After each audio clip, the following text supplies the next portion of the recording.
Episode 9 of season 2. Can you believe? Yeah, we're here. We're all here. We made it. We're all Finally. good to go. What's going on, Calvinist? We have returning today, MrMattato, as the awesome co-host of this entire stream. How are you doing today, man? You were up early today. Yeah, because kids had to go to school. Oh, that makes sense. I was wondering, I'm like, wow, they're typing like so early. I was planning on getting up early, like I said, just to hang out with my brother. But we also have hanging out today with us. What do we call you when you're just by yourself? You can call me Ern.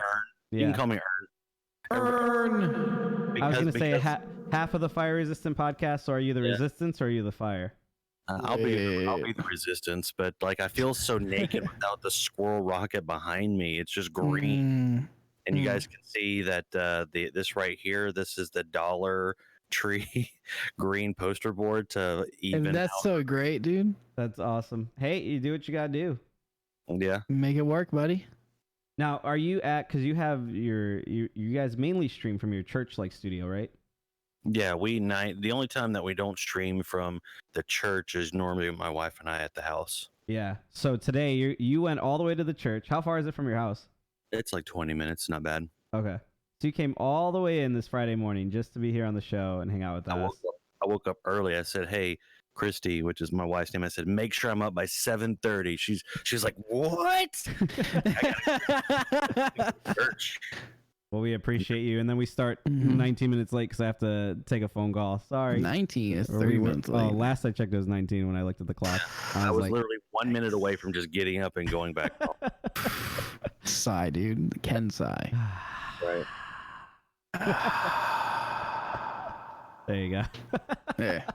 Exactly, dude. Exactly. Well, guys, we got a lot of things for today's show. We have the final Joker trailer. We have Funko Pop news. We got Marvel news. And we're going to hear Ern's spotlight story, how the Fire Resistant podcast got started. All that and more today in today's stream. But first, MrMattato, will you pray us in as we get started here? Yeah, sure. Lord, thank you for today, and thank you for giving us an amazing opportunity just to get together and talk news and stuff that we love, and we can just nerd out. Lord, I just pray for the stream that it just be great and be honoring to you, to glorify you, and that we can still be this light on the darkness, I guess, that you could call the internet in some cases. And Lord, I pray for every single person that's in chat, that you'd be with them, show them who you are, and Lord, I just pray that you'd speak through us, even though we are going to be talking about Star Wars and stuff. I pray all this in Jesus' name. Amen. Amen. As soon as you said light in the darkness, I'm like, is it wrong then to use dark mode? Like, that's what I have on everything, dude, I use. Only dark mode, dude. Yeah. Only dark mode. For real, it hurts my eyes at night if I don't. Google Docs, even right now, like I have the notes in Google Docs. I'm like, it's in light mode. All right, well, let's jump right into things for Hear Me Out Season 2, Episode 9, featuring Ern. All right, Matt, I want you guys to know that my wife still laughs at the fact, because I showed her the Google Docs. Yeah. And the fact that MrMattato put Ern in there, she's like, "Look what I started." You're welcome. Calvin says I rock that dark mode on the daily. Wait. He has dark mode on the skin tone level. But wow. Does Mixer have a dark mode? It's automatically in dark mode. You know, I made a Mixer account literally yesterday just for you, MrMattato, because I wanted to talk to you and hang out. And like and then I followed Calvinist because I found his account. I think I found you through Calvinist's account. Oh, okay. Because I couldn't find you through searching. I typed in MrMattato, it didn't come up. I typed in the Calvinist, and him and his wife, I guess, both have account. And I found him, and then it was hosting you, so that's how I was able to find you. That's weird. Yeah. Well, here's what happened. This is what I found out because I searched for MrMattato. So if anyone in here that's using Mixer, it is capitalization sensitive. So MrMattato is capital M and capital M for Mr. and Mattato. So they can't find you unless you actually put it in. Use your shift key, people. I mean, I've only ever been on Mixer, I think, one other time, and it was for Preacher when he first was watching and when he first decided to go full time. But I was looking at it yesterday, and like watching your stream and like looking at how just their layout is, what it really reminds me of is like the early MySpace days where it's just like copy and paste URLs of different shapes and sizes. Like Matt's looked a little bit more professional. But like I was looking at some other people's, and it's just like random thing like this big, random thing this big, random thing this big. Oh, are you talking about like in like their about section? Yeah, like their about and just all that. Yeah. Like, and it's just like flashing things and glitter and like different. And I was just like, okay, like this whole UI system could use like some maturing, but it's in its early stages still. MySpace. Yeah. Early stages. It's been up for like 7 years. Yeah, but I think now it's just getting to the point where they're like, all right, let's invest a little bit more money into that UI there. But, although real quick, I know we need to start talking about our notes here, but they did just implement something where they're vetting streamers now. They're vetting? Vetting. I thought you said they're betting. You can bet on streamers. Yes, it's we're the doing next fantasy, ninja is right here. The Calvinist. We're doing the fantasy streamer league. Wait, Dude, that wouldn't be a bad idea. To do that. Right.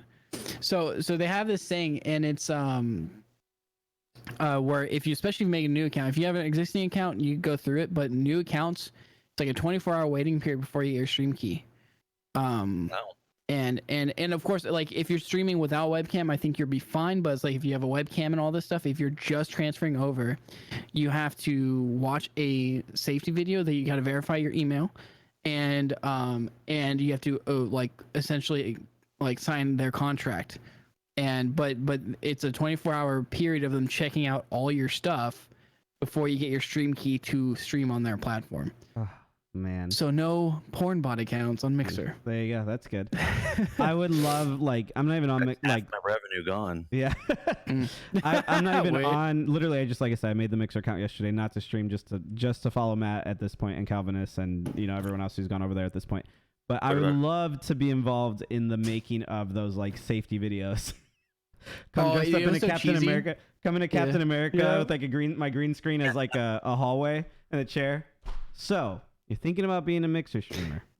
Let's talk about a couple things here, and just have like the worst Dollar Tree Capital One. Yeah, that's what I mean. I couldn't even afford a Captain America outfit. It would be a Capital One America outfit. And then at the end of the video, you have to have Calvinist be. Well, I'm pretty sure the guy's a war criminal. I don't know why we're watching this guy's video. Oh my gosh! I thought you were gonna say just him like dancing in the background. Like I can make him happen here in the green screen. Just there you go. Mirrored image of him dancing in different directions. I have plenty of clips as Calvinist dancing. So we're gonna see Matt on Twitch again. Yeah, I know. He's literally. I think it's because we locked him into a 10-year deal. Exclusively, he can only be on Friday mornings. It's the real reason why he went to Mixer. I said, Matt, you're not allowed to stream and take any more of the people with you on Twitch. You have to do Mixer, and you have to exclusively stream on Twitch. They keep everyone here for me who doesn't stream. All right. Let's jump into this before we get on any other too distracted. I know, it's okay. I have something for you later, Jay. We'll save that for the Christianity section. We got to have a intervention. All right. But let's start off with trailers, everybody. So D23 happened. Okay, it's a real thing. The D23 Expo happened. So there's a lot of stuff coming out this week. I feel like last week we were kind of dead on trailers, or the week before we were kind of dead. And now it's like, hey, here's a whole list. It was to the point where I had to exclude a few trailers that I wanted for us to watch. So let's save those for next week. Dude, it is a big oof. But number one, see, there's so much hype on this list. I didn't even know the right order to go for. But number one, the final Joker trailer before release. I think this was the first full trailer we got, isn't it? The rest have been teasers. Yeah, kind of. But they're not doing another. Well, this is the final one before release, so they won't be releasing another one most likely. Yeah. And what did you think, Jay? Oh man, I got really excited for it. I'm gonna be honest. Like, with all the speculations, with all the theories of like how this can work out or how it can be connected, I think it's I think it's hard to make you sympathize with the Joker, but I think this looks really interesting. Like it not that you feel for him as like a a hero like this. He's like an anti-hero or anything. But I want to see now more and more the descent of this man into madness. Well, they make it like they grab my attention because it's like I want to know exactly how. Right. Like, I don't know. What do you think, Ern? Well, anybody that knows me knows I'm a huge fan of Batman. If they throw anything Batman out, shut up and take my money, right? But the very first trailer for this movie, I was like, take all of my money, take my bank account, it's all going to you. This movie looks absolutely fantastic. One of the great things that I've been saying since this trailer came out, I knew that Robert De Niro was in this movie. See, I didn't. I was so surprised. I was like, what? But we live in a world now where The Godfather is in a comic book movie. Yeah. Yep. And Robert Redford was in the MCU, but like these are like major character or major actors that are are in comic book movies. But this movie looks amazing. I can't wait for it. Yeah, the love interest in this, I love that shot. I don't know if it came up yet on your guys' screen, but the shot of him without his shirt on and just the white. Oh, the super creepy. Yeah, like I'm like that is like the epitome of like Joker. There is like there is some type of form of a man, but like the clown face. Oh, I don't know, but I had no idea Robert De Niro was in it. I think for me that was like the biggest shock, and I don't know. I mean, we cover this thing regularly, and I don't know how we missed that Robert De Niro was going to be in this movie, but I remember talking about him being casted, but there was like, I think we saw like one shot of him being a TV show host. That was it. Right. We didn't know how much of an impact he was going to have. Right. Seems like he has a pretty big role here as like one of the main guys to really set up Joker. Let's talk about that font too. Oh, the Joker is awesome. I want the font. I need to know what font it is. And then you're going to see FireResistant podcast in that font. Yes. But this was not stolen, I swear. Right. One of the things that surprised me, for some reason, like it just didn't click until I saw her in the trailer. I don't remember her name, but the actress Domino who played Domino, and Deadpool, she's in this, and like I'm super excited. Yeah, she's a pretty good I'm actress. interested because she's a love interest. So, and I'm like, I wonder how that's gonna tie into all of it. Yeah. But I will say one of my there's so many favorite things about this trailer because like you actually hear him talk. Like you haven't really heard him talk, and I'm like, or laugh. I'm like, I think the Mark Hamill laugh is still probably like my favorite. Definitely. But this one is really, really. It just has a different feel to it, you know. Yeah. No, it's great. Like I still love how they're making its own thing, and but well, I know we talked about that last week. I'm going with that hope that it's still gonna be its own thing.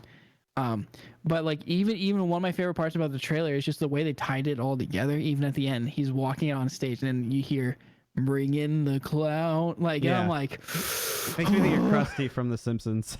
Yeah, it's so great. Because here's the thing, I don't know how you guys felt about him. Not Justice League Ben Affleck, but like Batman versus Superman Ben Affleck. Like I would love to see Joaquin Phoenix versus Ben Affleck in a Batman movie. It would be pretty cool. Insane. Oh my goodness, it would be so insane. It's man, it's such a creepy shot. Ben Affleck's out though, like completely at this point, and it's all supposedly. We don't know. All Edward Norton. They're starting filming already with not Edward Norton, with the dude from Robert Twilight. Pattinson? Yeah, Robert Pattinson. He's actually in another trailer we're talking about today. Yeah. Yeah, he is. Did you guys catch? This will be the last thing I'll say on this. But did you catch the for those eagle eyes out there? This scene right here. I'll pause it. People were speculating where like the riots are happening, right on the streets of Gotham or whatever. There's a scene right here where it's not this scene, but it's in the same aspect. Where in one you see you see Joaquin Phoenix or whatever his name is, the Joker, not in costume, but you see the movie, what's it called? Display of like what movies are playing. Mask of Zorro. Yeah, and it's the same movie that plays in every other Batman movie of what they're coming out of when his parents get murdered at the theater. Oh my goodness, I did not know that. Like, yeah, go back and watch that like and immediately. If you look at the scene I paused on, I think it's caught up on the stream here. Right here, I don't know if you guys can see my mouse. Yeah, people are speculating that that's right there. That's Batman. That's his mom, and that this is what's his dad's name? Tom Wayne. Wayne. Yeah, because this looks like him. I think there's like one or two shots of this, and another one might be a little closer than this one. But you see Thomas Wayne in the trailer as well. He punches Joker, so he's kind of like the antagonist to Joker in the beginning, and that this is them right here, and that it's speculation. Theory is that it's during these riots that happen after Joker's kind of started this all up, that it's going to be one of these clowns that murders his parents in an alley. Can you see the Joker?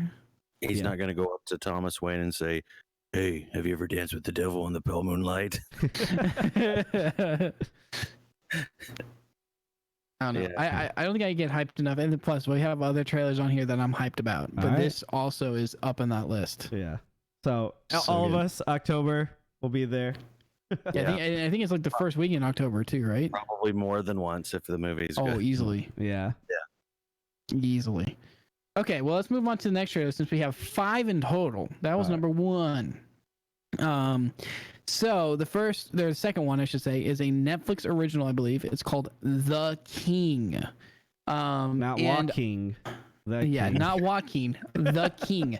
And it caught my attention when I was just like scrolling through Instagram, I believe. That's how you found that one? Yeah, actually. And then I was like, whoa, this looks like really well done. I want to take a look at this. And it looked like, I don't know, it looks epic. Joaquin would. But Robert Pattinson is in it. Yeah. And I'm like, oh snap, we get to see Mr. Vampire again. I hope he's not playing a vampire. I don't know.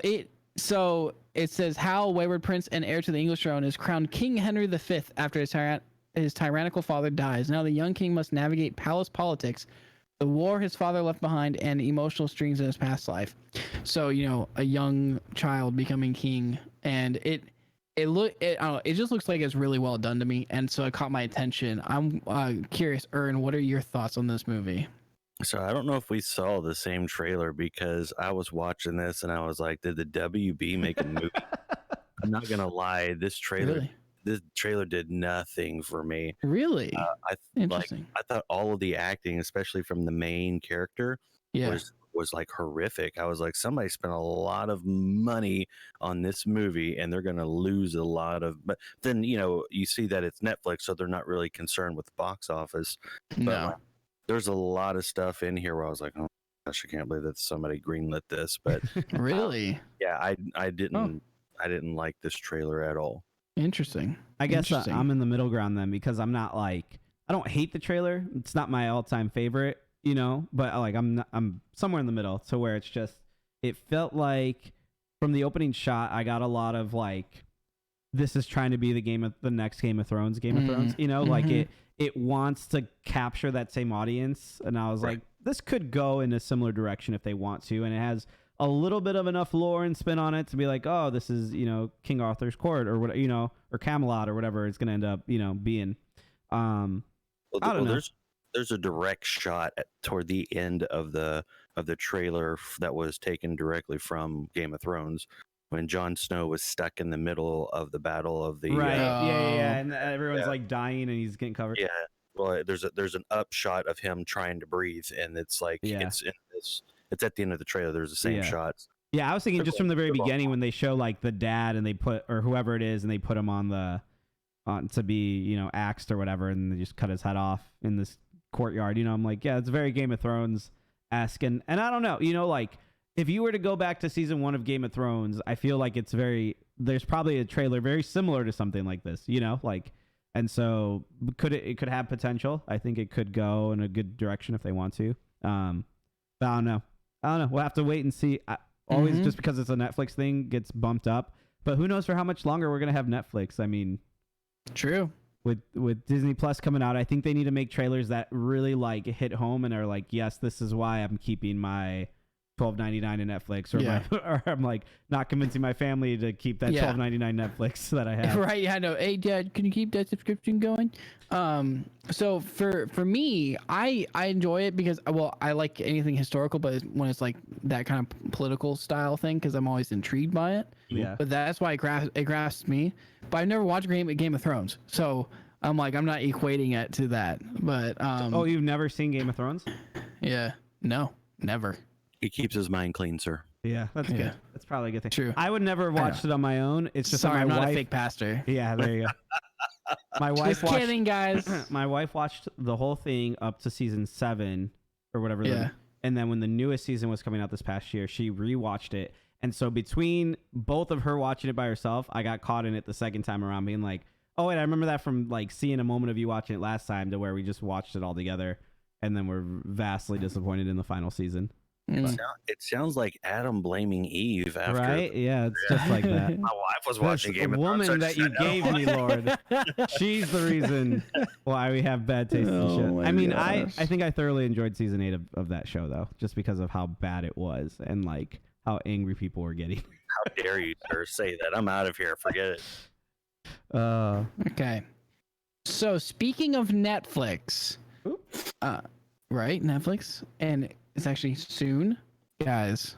El Camino, a Breaking Bad movie, and it looks like what, October 11th, actually. But we have like no info on it. Let me tell you what a great segue statement there, Mr. Mattato. Yeah. What's up, buddy? So I saw it's a teaser. This isn't a full trailer. It's like 54-second teaser. Yeah. And oh my gosh, I loved Breaking Bad, and I'm like, and I saw this, and I wasn't expecting it. I'm like, I've heard the rumors. Yeah, I know. We're going. Like, I don't know. Jay, are you excited for this? Heck yeah. Okay, so I'm gonna be honest. I've watched every season of Breaking Bad, and for whatever reason, in the final season, we like totally tapered off. Like everyone talks about how great the final season of Breaking Bad is, Right. and for whatever reason, I think we were just tired of watching TV or watching the show, or it just kind of got boring to us, to where like we weren't able to focus on the show anymore, and we haven't gone back. But I will say, because of this trailer, we're going to be going back to it in like a week or so to watch that. Yeah, I final need to season. rewatch it. Dude, So- look at Skinny Pete's face. I'm so sad for him. Like, I don't even know. I don't think this guy was in any episodes that I've seen so far. Yeah, he was. He was like from season 2 almost all the way to the very end. Really? Maybe we have to go back and rewatch the whole thing. He was one of the 2 of the junkies. It was him and what was the guy? Not Weasel. What's the other guy's name? I don't know. I don't remember. It's been a while. Badger. It was him and Badger that was hanging out with Jesse all the time. I can. But I can't. Ken's out because I haven't seen the final season of Game of Thrones, or not Game of Thrones, of Breaking Bad. See, if we wouldn't have started Game of Thrones, I probably could have watched the rest of Breaking Bad. Yeah, he was a vital part in Jesse's like downfall, going through all the bad stuff. Him and Badger. Badger. I just remember Jessica Jones dying in the show. That's like the most memorable thing for me. So sad. But I will throw it back to the experts then. Yeah. Ern, what did you think of this trailer here? Having seen all of it. Breaking Bad. Well, I mean, like this doesn't give us anything, but Breaking Bad is like number, depending on how I feel when I wake up, it's either number 2 or number 3 on my all-time greatest TV shows ever made that I've seen. So seeing Skinny Pete's face and getting ready, like I'm so jazzed up. If this was coming in movie theaters, it's another shut up and take my money, just because like there was a storyline, not to spoil too much for you, but there's a storyline that's left wide open at the end of Breaking Bad, and it sounds like this is just going to tell that story. Do you think, I'll ask you guys this, since I haven't seen that just yet, I haven't seen the ending or whatever. Do you feel like with the ending that it had, it sounds like from what you're saying that it's open-ended, do you feel like the story needs to be told, or there's a way that this goes like really sideways and it's not going to be great, or do you just think no, that this is a good idea? I personally think that this story needs to be told, just because of the fact that we got closure on one storyline, but a character that we 100% love and care about, we never got closure on, and this potentially will be closure on that storyline. Gotcha.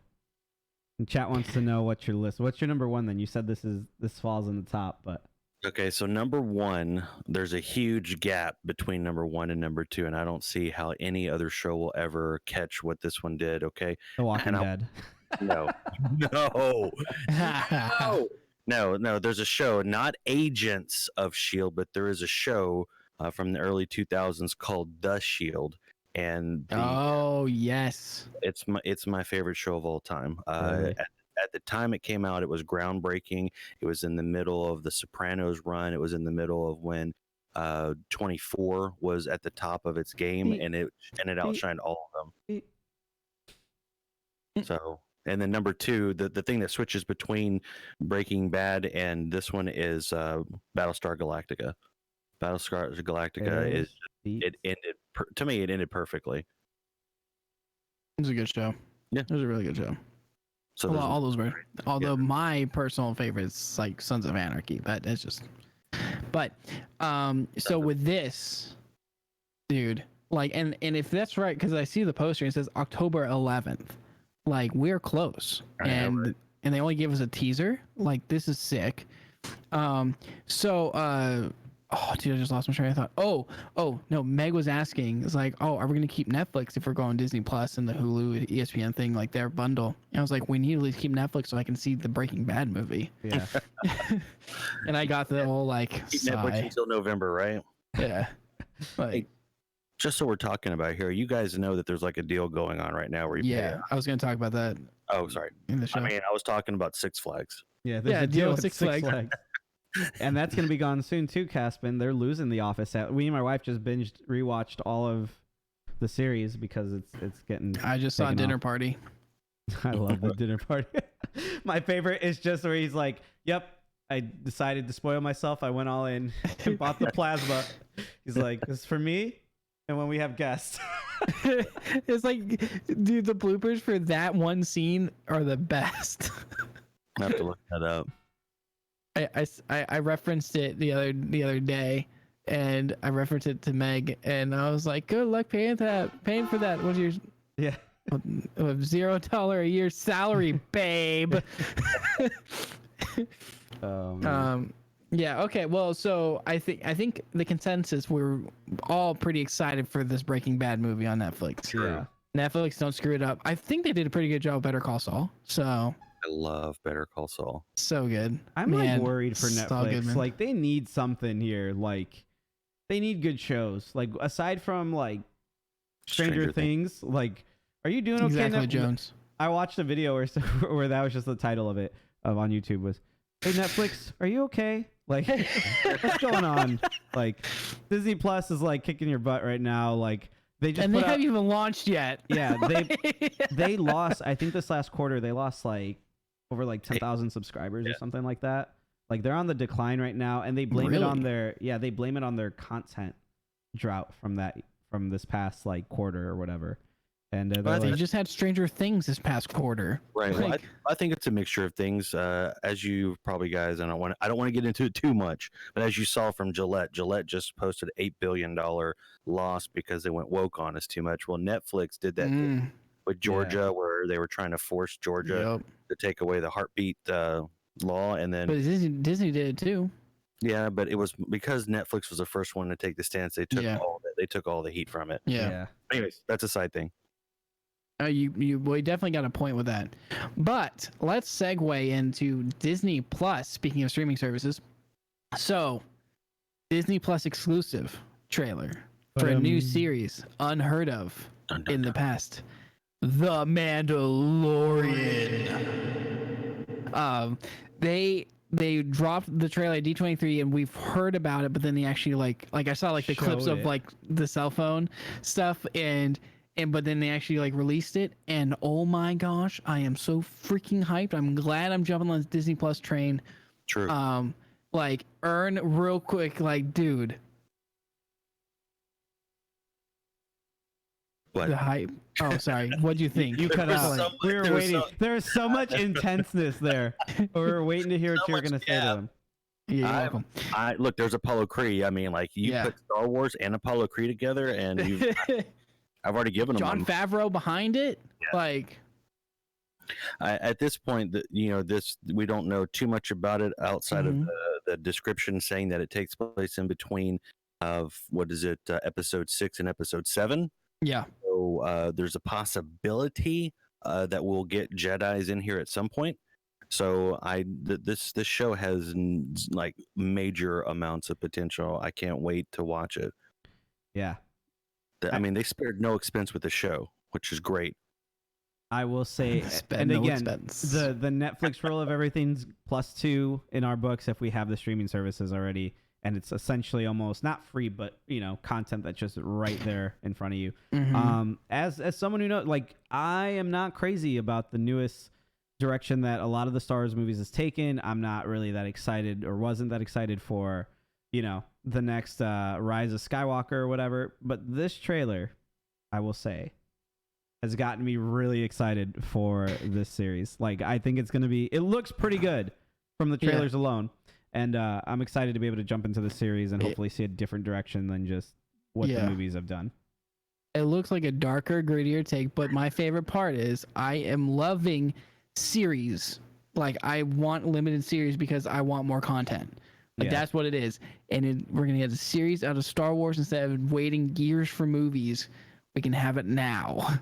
Right. That's interesting. So that was something that had been rumored that I heard that Netflix was trying to do with their own original content, that their new direction is that they're not going to make series and shows that last or spam, 4, 5, 6, 7 seasons until the popularity drops off.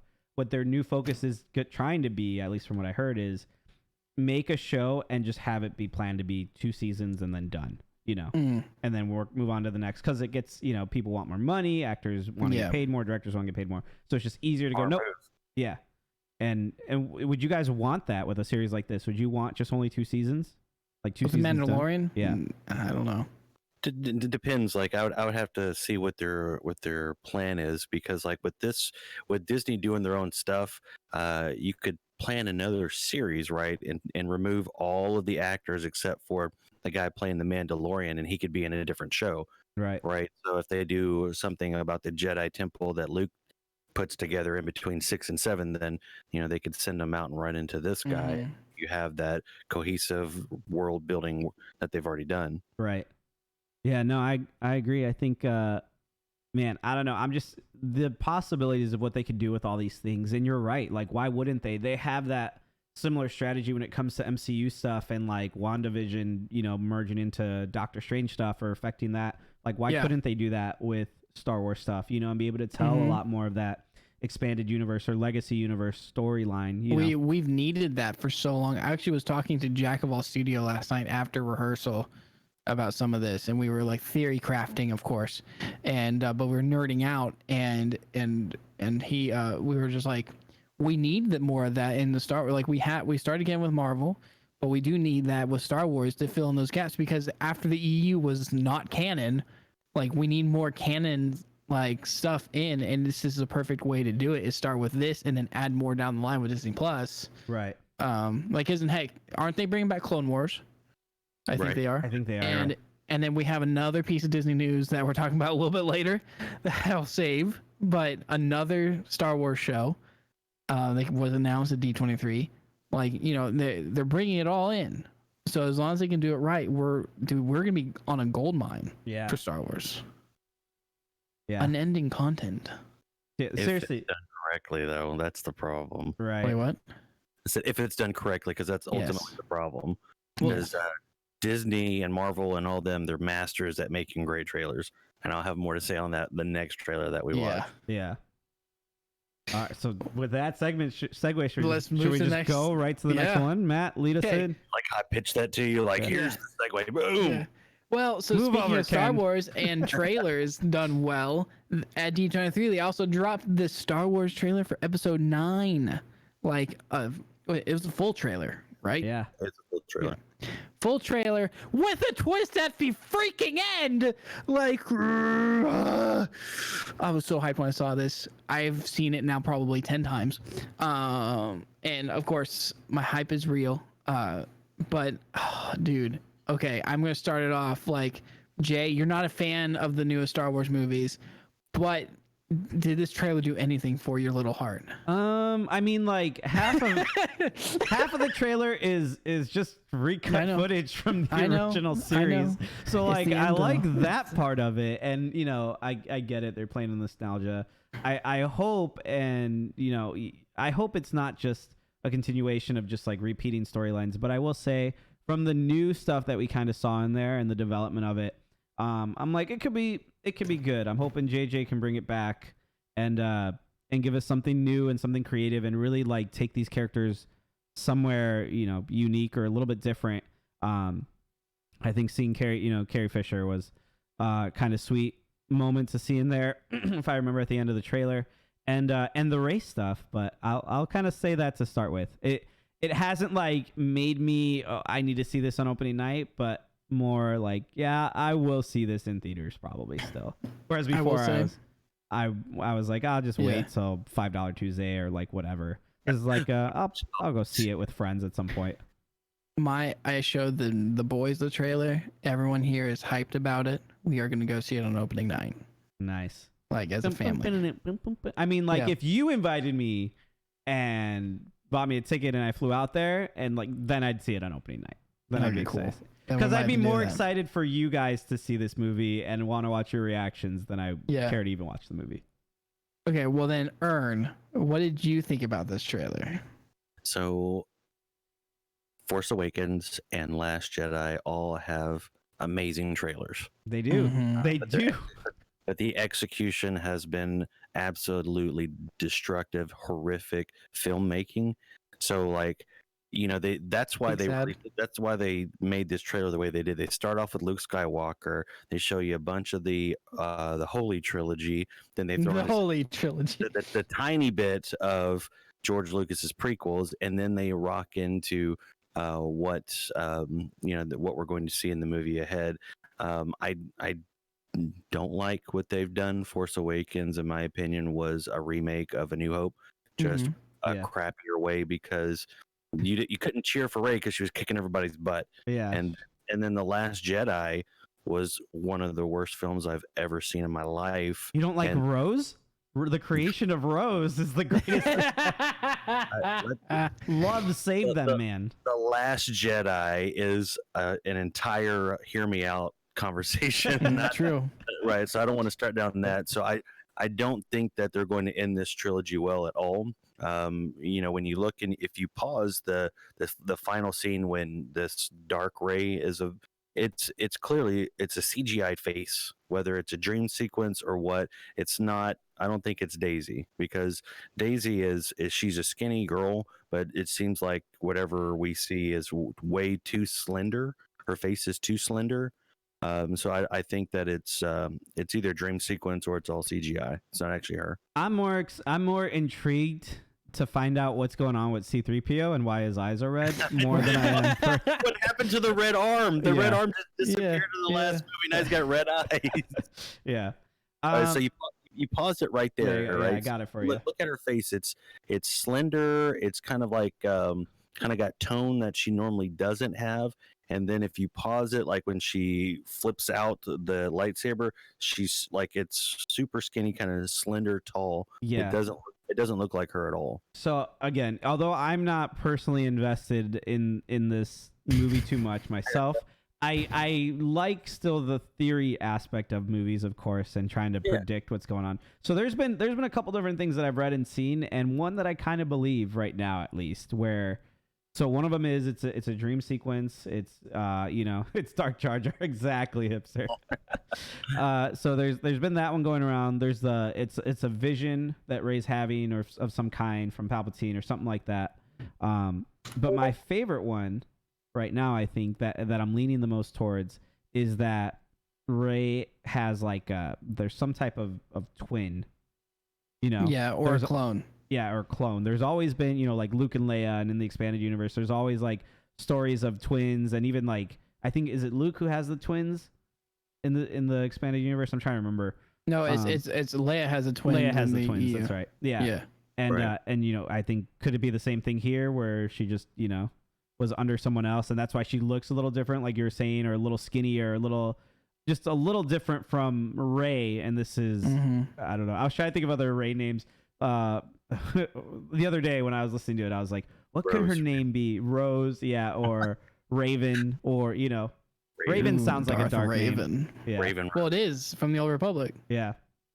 So or is it Raven or Raven? It's Raven. So yeah. Rose is such a joke. Dude. Yes, Okay. I'm coming back to that. So real quick. Yeah, I loved Force Awakens. I made myself enjoy Episode 8. Okay, I know. Yourself enjoy. Well, okay, there were parts that were enjoyable, but a lot of it was dumb. Okay, the way they treated the characters. But I did like Episode 7. It felt like a love letter. I know, Ern. Hey, we can agree to disagree all we want, buddy. I'm just shaking my head. I know. I can see over here. I can see your eyes. It's okay. But if anyone could turn this around, I might be me being a fanboy. I think JJ could do something with this final one. But I have high hopes because I do love JJ Abrams. Right. And keep in mind, okay, I don't like every single movie I've gone into. I've wanted to like. I want to love this movie. I want to go in there. I want to be wowed by the story. I want to come out and say that this is every Star Wars movie I go into. I'm like, I want this to be the greatest. You're Star not Alan going in hating everything. Right. That's my point. But ultimately, it's like I even though I haven't enjoyed these movies, I've seen them on opening night. I saw Rogue One on open night. I saw Han Solo on open night. Like I saw all these movies on open night, and I will see this one on open night. But it's just one that my experiences just haven't been good with episode 7 and 8. Yeah. But I still go in there hoping, saying, "Here's my money." Yeah. Disney. Take it. I think It's that's Star Wars. the only difference between me and you is where I've gotten to the point just with I think The Force Awakens had so much hype and there was just so much excitement of like, oh, Star Wars is coming back, it's a new generation, it's all this stuff, and there was so much potential there, and like we all walked out of that going, okay, they gave us a little like we'll have to see where the series goes, and they just really dropped the ball in my opinion with the last one. That like I don't feel like I need to go opening night. I don't feel like if I hear anything about the story, I'm going to get it ruined. I do want to, but I do go in there with the same aspect of like, I want to enjoy the movie. I don't want to go and pay $5 on $5 Tuesday and then like be like, well, I just wasted 2 hours of my life. You know, like I want to enjoy this movie. Right. I really hope it's good. We'll just have to wait and see. Well, and I feel the same way when it comes to Force Awakens. So like my biggest complaint, and again, I don't want to start it all the way again, but like when I went into Force Awakens, I was expecting like an original story because this world that they've given us is a long time ago in a galaxy far, far away, right? So they could think of anything that they wanted to, and we would have accepted it. But instead, they gave us another Death Star with another character in a desert with force powers but only this time we watched Luke struggle through 3 movies and this character they gave us kicked everybody's butt, was smarter than all the characters that we love. Like she was smarter than Han Solo with the Millennium Falcon, but ultimately there was no struggle with the story at all. And just the sheer fact that it was like, okay, they built this Death Star with one like place where if you shoot it just right, it blows up again. It's like, come on, you could have written anything, and you still would have money. But she wasn't as whiny as Luke. I don't care about the whininess. That's part of growing up. When you look at A New Hope, and then you look at the way they're talking to the Emperor in Return of the Jedi, it's a completely different character from. I just want to join the intergalactic force. Yeah. I demand. Look, the one thing for me that could really turn this movie around, and I will be the biggest advocate for, is if we get Dark Jar Jar. I want them to redeem Jar Jar Binks at this point. If you look in your Discord DM, I posted the video, and it's perfect. I just didn't want to click because I didn't know if there was any sound to it. There is sound. It's only 5 seconds, but it's. Here, wait, Jay, do you have the doc pulled up? I can throw that link in there for you so you can show everyone else. Sure. Throw it on in there. Cat coming in with the 10 months. Thank you so much, Cat. There, it's at the very end. This is a very very unique shot I like of Rey here. All right, let me see if I can pull it up here. You guys are gonna look weird for a second, but give me turbulent. I wouldn't say that it was very similar to A New Hope. It was literally a almost shot for shot. I'm just kidding. It wasn't shot for shot, but it was the same story. I was gonna say shot for shot. I'm just kidding. It was a joke. Like, you couldn't do a shot for shot because they didn't have that big squeaky monsters from. Here's the video. It's stream appropriate, right, Matt? Oh yeah. I'm just kidding. Do I need sound for this? Yeah, you probably should have sound for this. I didn't have sound, but I just saw the image. It's just at the end. At the end, you hear it. So, We're back. What does it say? Because I can't. Misa back. Misa back. Oh man, Misa gonna die? that was great. So, but okay, let's jumping back into the serious point. Like I said, I have high hopes for it. So do I. I'm a hardcore Star Wars fanboy.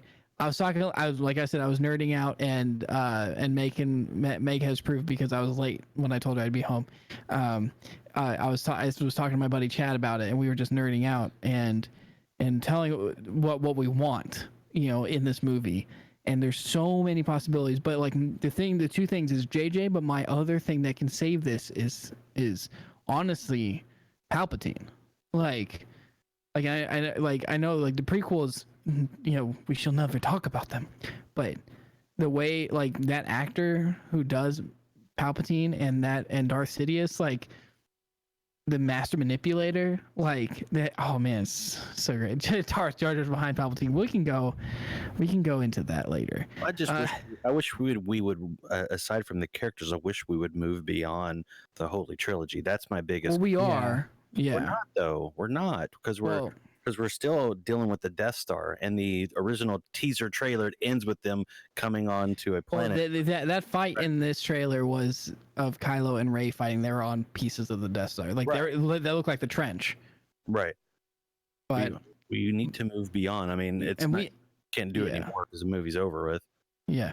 Well, we'll see. And that's the whole thing is like, so after this, this is the end of that whole saga. They're not touching these anymore, supposedly, other than like, we're going to have like the random spin-off shows. Yeah. But, because we have, Rian Johnson, the guy who did episode 8, gets his own trilogy still.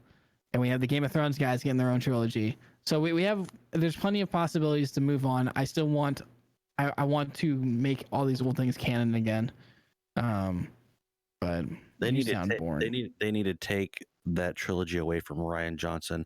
We're going to find out on his deathbed that The Last Jedi was the biggest troll in movie history, because when you watch that movie, you're like, this dude does not like Star Wars. He hates Star Wars, and they gave him a movie to prove it.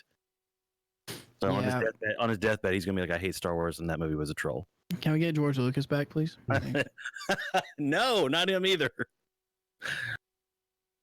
All right. Go ahead. Yeah, because we can talk. Let's keep talking Star Wars, but let's move in a slight variation in direction here. Going into movie news, Ewan McGregor, the guy who played Obi-Wan Kenobi, has now admitted. There's news reports of him unabashedly professing his love for making Star Wars, and it's garnished a lot of attention as he's confirmed to reprise his role as Obi-Wan in his very own Disney Plus series.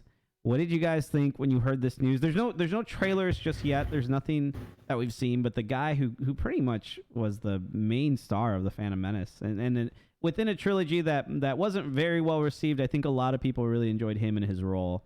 What do you guys think of this? We'll start with you, Fire. So I am a huge fan of the actor Ewan McGregor.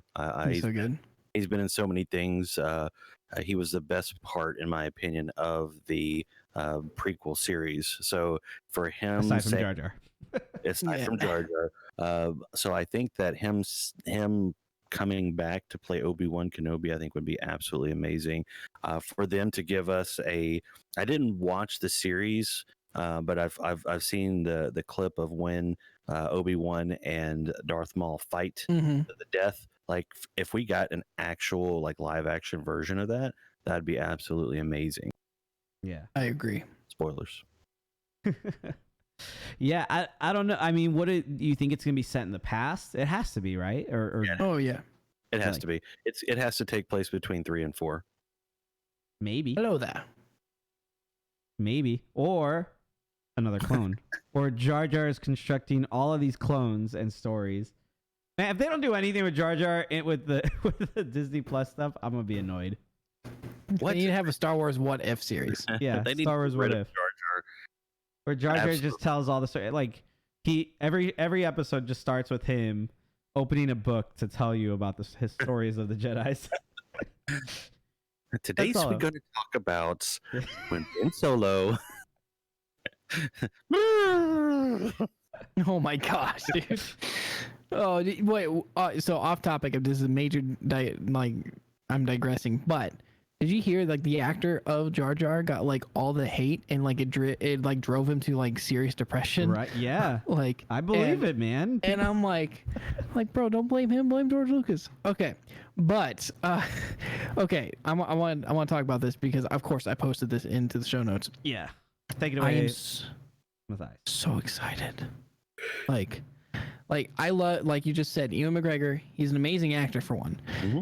He is the perfect Obi-Wan Kenobi, and he right now he's at that great age where he looks like he would be like between episode 3 and 4, like, you know, in that time frame. Like, of course, there's a lot of years, but it's like not like they're gonna have to do a lot of makeup.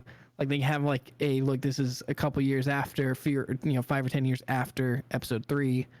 But I like what Casmon just said. If it's between 3 and 4, we may see some Vader. Maybe not between them, but like they might do like, hey, they might cut and see what's going on with over there. You never know. Yeah. Doubt it. Well, yeah, but hey, one can hope. Okay, I want to see more Vader in my life. I mean, it'd probably Would you say be. A New Hope. Wait, what? I think the beauty with at least Vader, from coming from like a production standpoint, is, you know, you don't have to cast the same actor over and over again. You could have anybody in a Vader suit. You see a tall guy in a Vader costume, bro. And again, it's not like they need a. He can be featured or felt within the universe without him having like roles and appearances and a ton of lines. You know. Yeah. But the biggest thing I agree with Ern. The biggest thing I do want to see is a live action thing where Maul hunts Obi-Wan down. That'd be because awesome. that's like, because that fight was epic animated. Imagine seeing that fight like live action. It'd be so cool. Like, man, it just gets. I have so many hopes for it because they can do a lot with the character. There's a lot in the EU of these years between, like, you know, you have. During that whole time, you have Qui-Gon reaching out to Obi-Wan, and like through the Force and everything. So there's so much you can do. But like I said, I just love the actor, and he says he loves making Star Wars movies. It's great. Even though it's been like 20 years since he made one. I know. I love it too, bro. He wants to get back in the action. All right, we'll keep moving just because. Yep. We got a lot of news still to cover, but we'll keep moving on. Staying within, man, Disney just crushed. I mean, it was their D23 segment, so they've had a lot of good things to talk about, a lot of exciting things, but something that I think was kind of this casting shadow, at least from the people that I've heard from that were at D23, was there's this one black rain cloud that they were waiting to be addressed, that people were finding out as they were getting all excited, as they were packing their bags to go down to see D23 and all the exciting trailers for Marvel and Star Wars, and it was Spider-Man leaving the MCU, and we kind of had what a lot of people are feeling are some final nails in the coffin with some Bible thumbs Kevin Feige and Tom Holland kind of just expressing where everything's at, but you never know. But as far as it seems, Spider-Man out of the MCU, Kevin Feige said was never meant to last forever. What do you guys think about this? We'll start with you, Fire. So Spider-Man, they were setting him up to be the next Tony Stark. I think we all agree that. Have both of y'all seen Far From Home? Yeah. Oh yeah. They literally, like Jon Favreau literally sat down and was like, Tony wouldn't have sacrificed himself if he didn't. I mean, he knew that you were coming back, you know, type. So they were literally putting the entire MCU on Spider-Man's shoulders. Mm-hmm. So now, because of Brie Larson's antics off screen, she is like unlikable. She was supposed to take over that role, but I thought you were gonna blame her for Spider-Man leaving. No. I'm just saying that, like, who do you put it on? Whose shoulders do you put it on going forward? If Spider-Man there, you know, since this article come out, since all this has come out, they've announced that Spider-Man, or excuse me, that Kevin Feige's back in negotiations with Sony, and they'll work it out. They really will. But because it's, you know, Sony just sits back and just waits for Marvel to bring truckloads of money to them every time they make a Spider-Man movie. So if they don't figure it out, then Spider-Man's or MCU is in trouble, but it's not too bad. They can recover. I think, honestly, they will, like you said, I think they will down the road figure something out. They'll make it work. This is like, I think it was James Gunn, the director of Guardians, who they just got back, said like it's like a lover's quarrel, but I don't think it's going to be in time for the next the next Spider-Man, that they need. I think what they'll do, probably if I were to guess, is Sony's going to have to produce the Spider-Man 3 Homeless, or whatever they're going to end up calling it, Away from Home. They're going to have to do that on their own, and probably after that they'll come to an agreement and be able to throw them back in like the Avengers movies, and it's okay, because I don't think you necessarily need to have, apart from Happy not being featured in it, if that doesn't work out, like they can just make it so where like a lot of the Marvel universe is more going, look at the movies we have like Thor, Love and Thunder, which like that's not going to take place on Earth. You have in terms of movies, you have Doctor Strange, in the multiverse, where clearly he's not going to be on the Earth that we know. You have the Eternals, which are again celestial beings. Marvel this phase anyways is kind of more focused on the galactic side of things, where Spider-Man's going to be more focused on like trying to go undercover and go into hiding. So like there's a very easy way where they could do a whole movie where he's not reaching out to those people because he doesn't know who he can trust anymore, or I disagree big time. You don't think they could still make a movie without connecting it directly into the MCU? Correct. I think that because, and we need because like what do they do with the spider suit? Like what happens to a Spider-Man suit? Yeah, if they Tony Stark made it, right? Every part of Tom Holland's Spider-Man is connected to the MCU right now, from his suit all the way down to what Happy Hogan and Caspian said if I won't watch if Happy Hogan's not in it. So, but like you have all of these characters that he's so intertwined with that are part of who he is and the story that they've told with him inside the MCU. There is a video on the internet called Pitch Meeting. I don't know if you've ever seen any of those. I love those guys. Yeah, Screen Rant. Yeah, on the Screen Rant, they did one of Spider-Man leaving the MCU, and he's like, and they went down the list of every single thing, and they're like, can't use this. All right, well, can't use that. Yeah, what are we gonna do with the Spider-Man? Well, we can't use that. Okay, well, what are we gonna do with Happy? No, we're not gonna be able to do that. Well, what about Stark? No, can't say Stark. Went down all of these things that are ingrained in who this particular Spider-Man is. I think that what they need to do is, if they do make another Spider-Man movie, Sony, they just need to recast Spider-Man. Really? See, I feel like that wouldn't be. And again, that's from the pitch meeting. That's like, no, we'll just start over. We bring back Uncle Ben and we kill him. We kill that. Yeah, everybody's gonna love that. Everybody loves seeing that guy get killed. I think Sony's not afraid to recast, but I also think they know like what they have with Tom Holland right now and the height. Like, I think that would turn so many people off to wanting to see another Spider-Man if they just go, we're just cutting our losses and getting rid of Tom Holland right now. I think they want to do a lot more to where they want to connect it more directly to their Venomverse. They want to connect it more to Carnage, and having like being that's the big thing, what if that's because we have Venom, I think 2 coming out here before the next Spider-Man movie. But what if like at the end of Venom 2, you see him, he's in Seattle or where is he, in San Francisco? San Francisco. Yeah. He's in California right now. What if he's going back to New York, right? He says that at one point, but like what if like I don't think they're going to have enough time to really put Tom Holland in this next movie in the Venom one.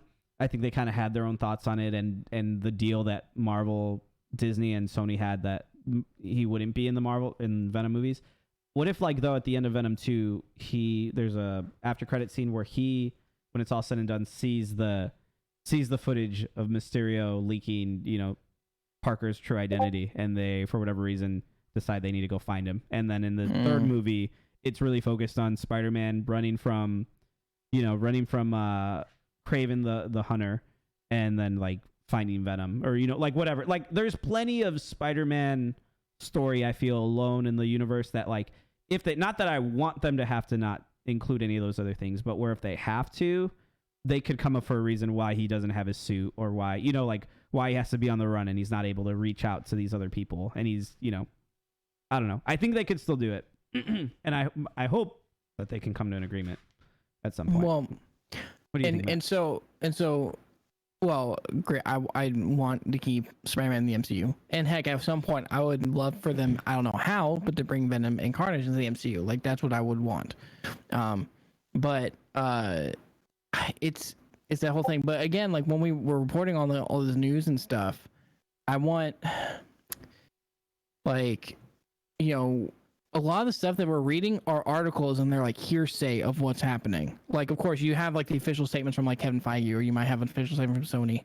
But some of these, like, remember the early ones were just like, oh yeah, I heard this from someone that was in the meeting, like that this is happening. Right. Like, you know, they're still negotiating. Nothing is for sure.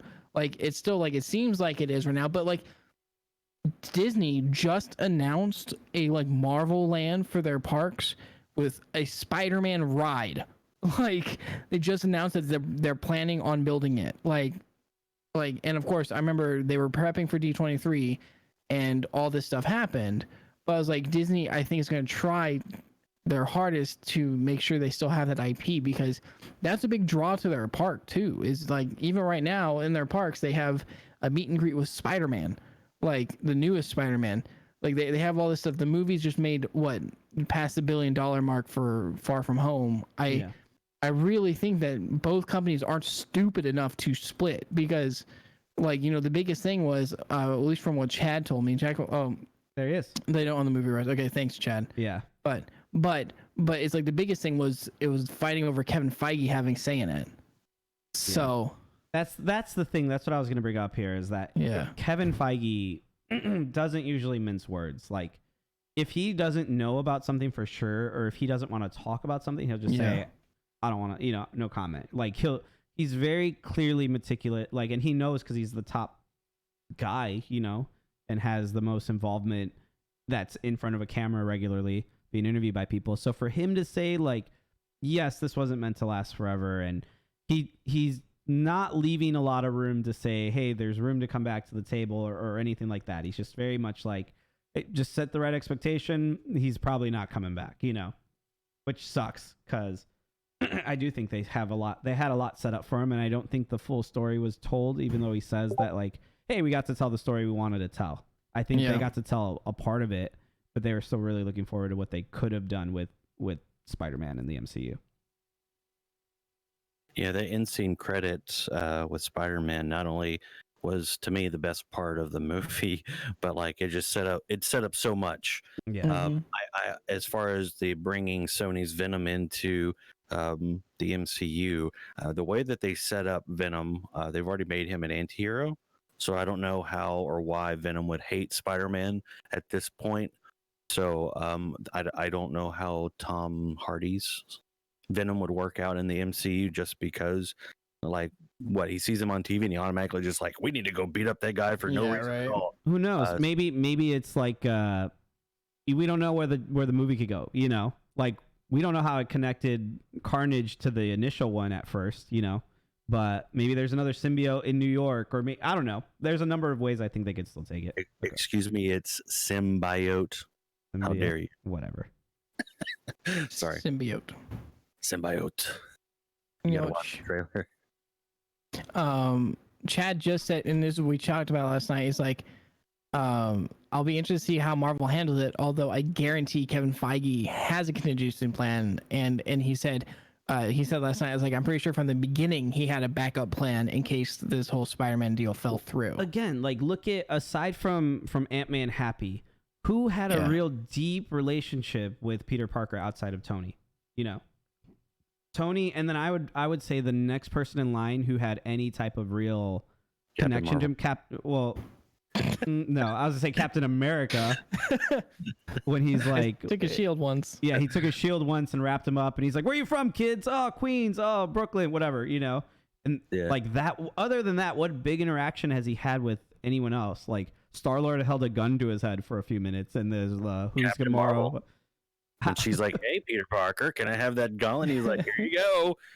Seriously, like, all of his interactions have been like 5 seconds. You know, like, you could maybe venture to say that he was on the ship a little longer with the Guardians, but we don't see any of that. Drax. So like, it was Drax at a deep emotional level, right? You know, but like, seriously, like, for going forward, if they have to, like, he doesn't. You know, they could be like, "Oh, where's the kid?" You know, and referencing, "Oh, I don't know. I saw that video online, and he's kind of gone dark since then." You know, or whatever. Like, gone rogue. Nick Fury. That's probably that's who they were setting up to be his next connection. Well, that's probably about it, though. You know, but he's got a million other things that he's focused on, and he didn't even talk to Nick Fury. Yeah, he didn't even really talk to Nick Fury. He talked to a Skrull designed as Nick Fury. Peter Parker.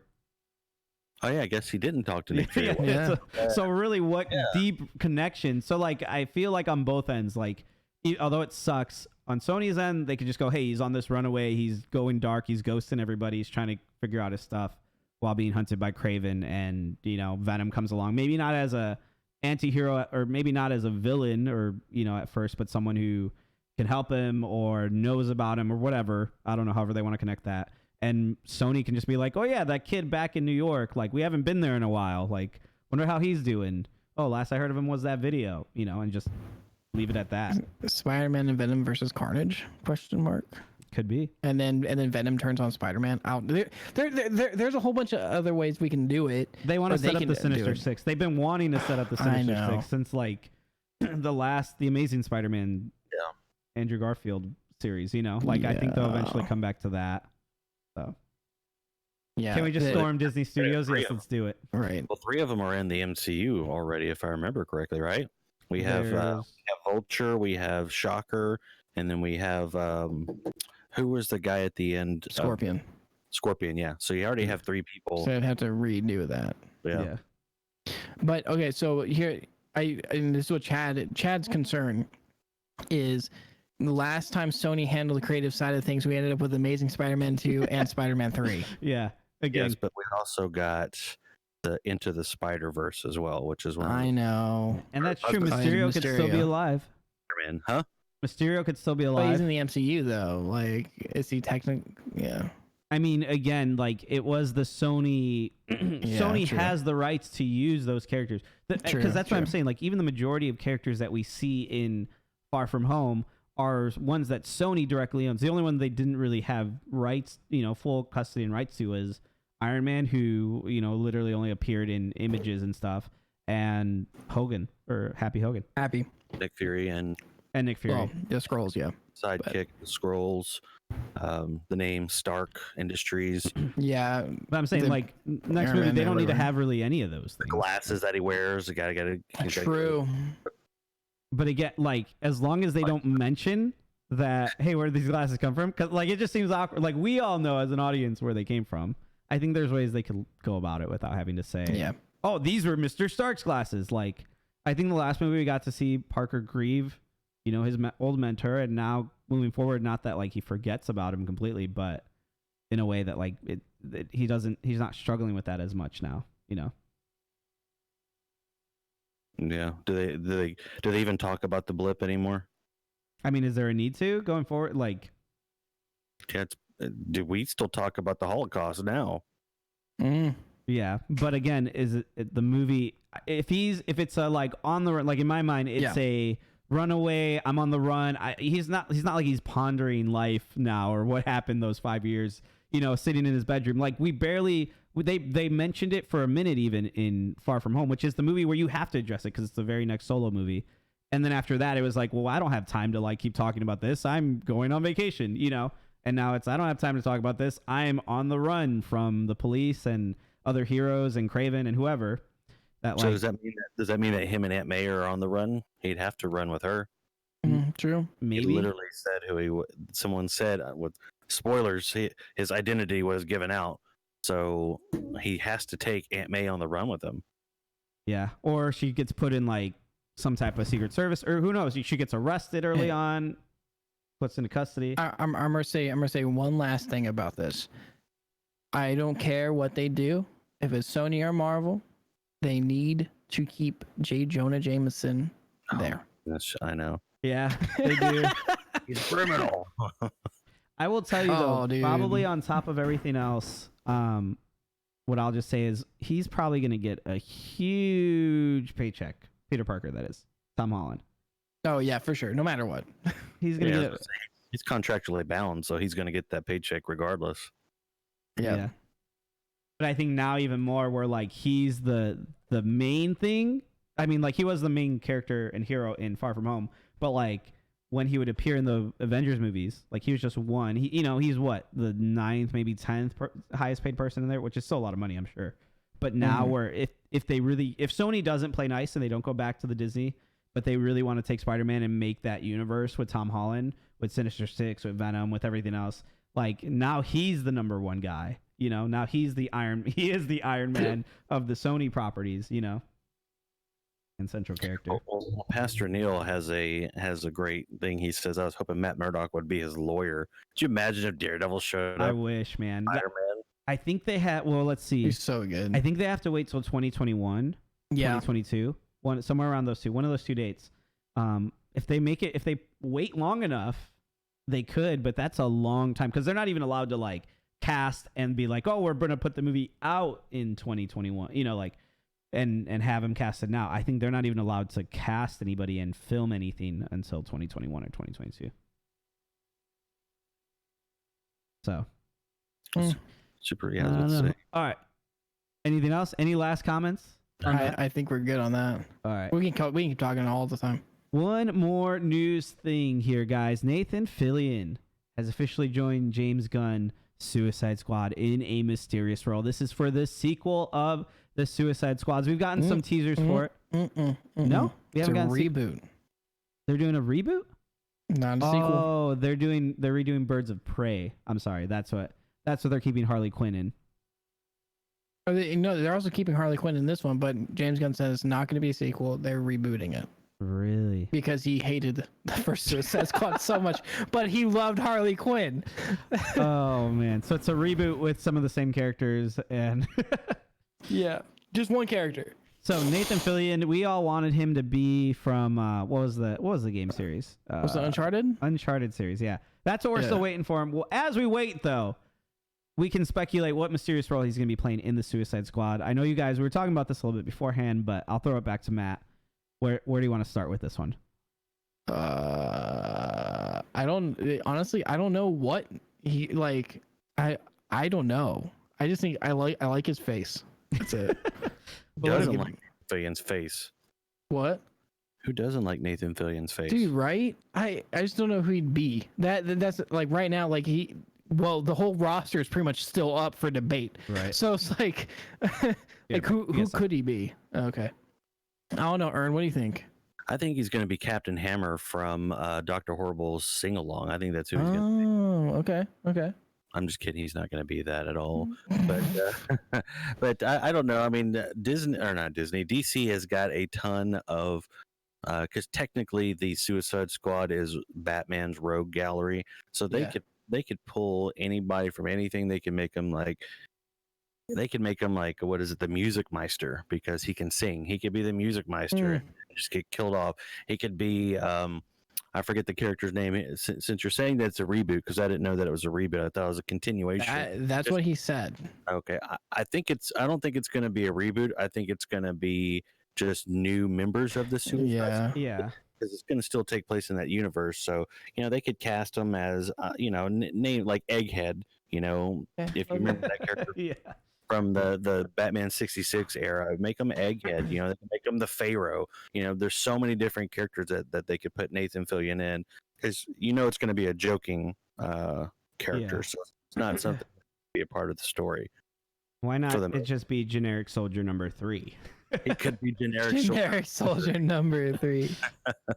He's just one of those politicians who like okays it. That's what it's gonna be. How about this? Let me blow all of your minds. What if they cast him as the Green Lantern? That's what Pastor Neil was saying here.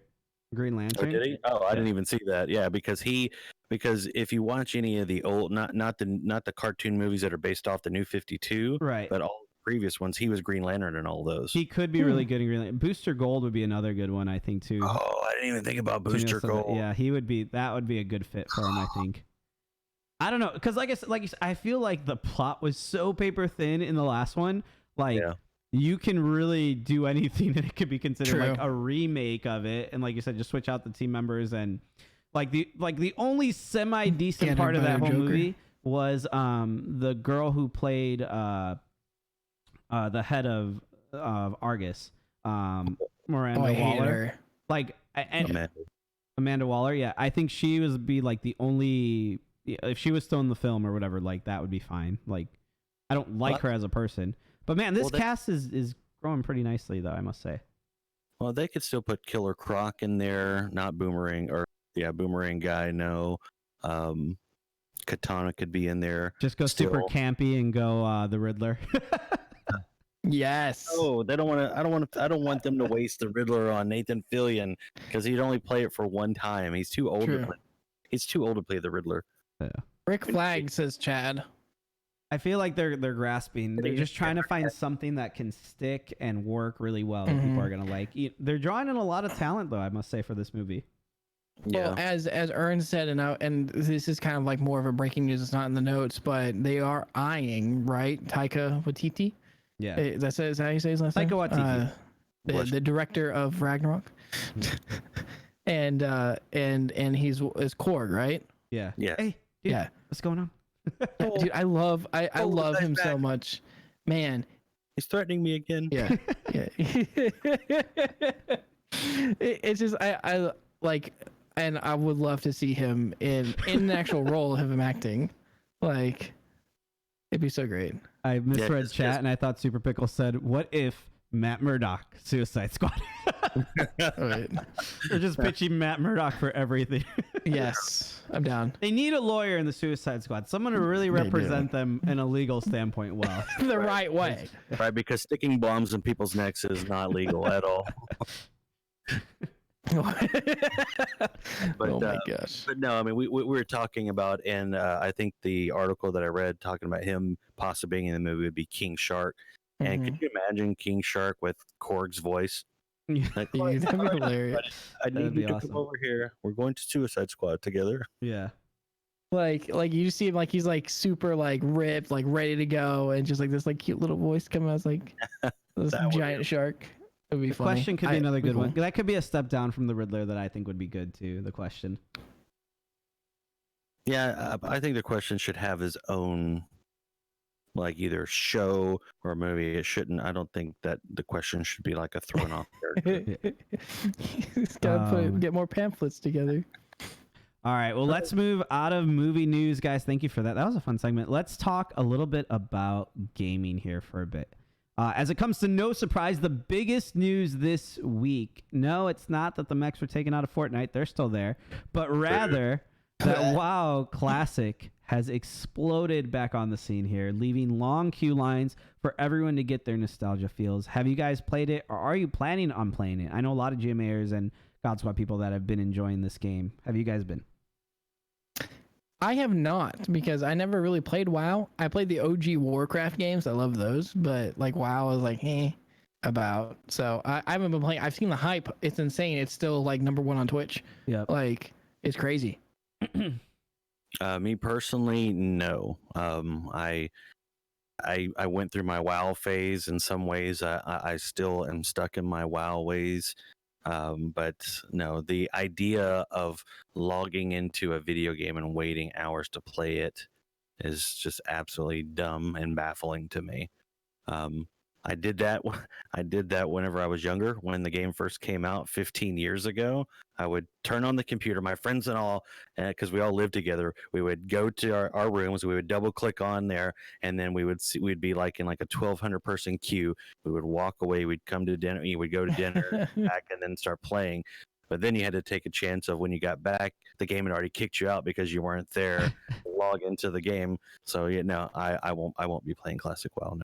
See, I've never, like, all my friends jumped into it, and because I didn't want to do it myself initially, like, or I didn't discover it on my own and kind of get the chance to just enjoy it.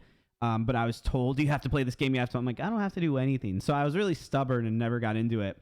And then now, being a little bit older, I've talked to people who are like, yeah, well, it was costing me my marriage. I've got in debt because of Oh my gosh. Or like, people have just had really negative, like they remember fondly memories of it being with people and stuff. And I'm like, well, one, I don't have those memories. And two, from hearing what people have got invested in, I know how I can be in games and I already have such limited time. I haven't. I'd be interested to see. I have a feel like it's a lot of people who have the nostalgia about it that have jumped back in. I would be interested to see what the numbers are now for new players that have jumped in and checked it out. You know, but like, has it been worth it? I mean, I'm sure it's been worth it just from the nostalgia fan base alone. But for new players, I don't know. I didn't want to get into it because I don't want to get too heavy on you guys. But part of the reason why I don't want to play Classic WoW is I did almost lose my marriage because of it. You're not the only person that I've heard this from. Well, and it's because I didn't exercise the right, or not the right. What is it? I didn't exercise point where I was like, okay, you're only supposed to spend a certain amount of time playing video games, and then you got to do real life thing.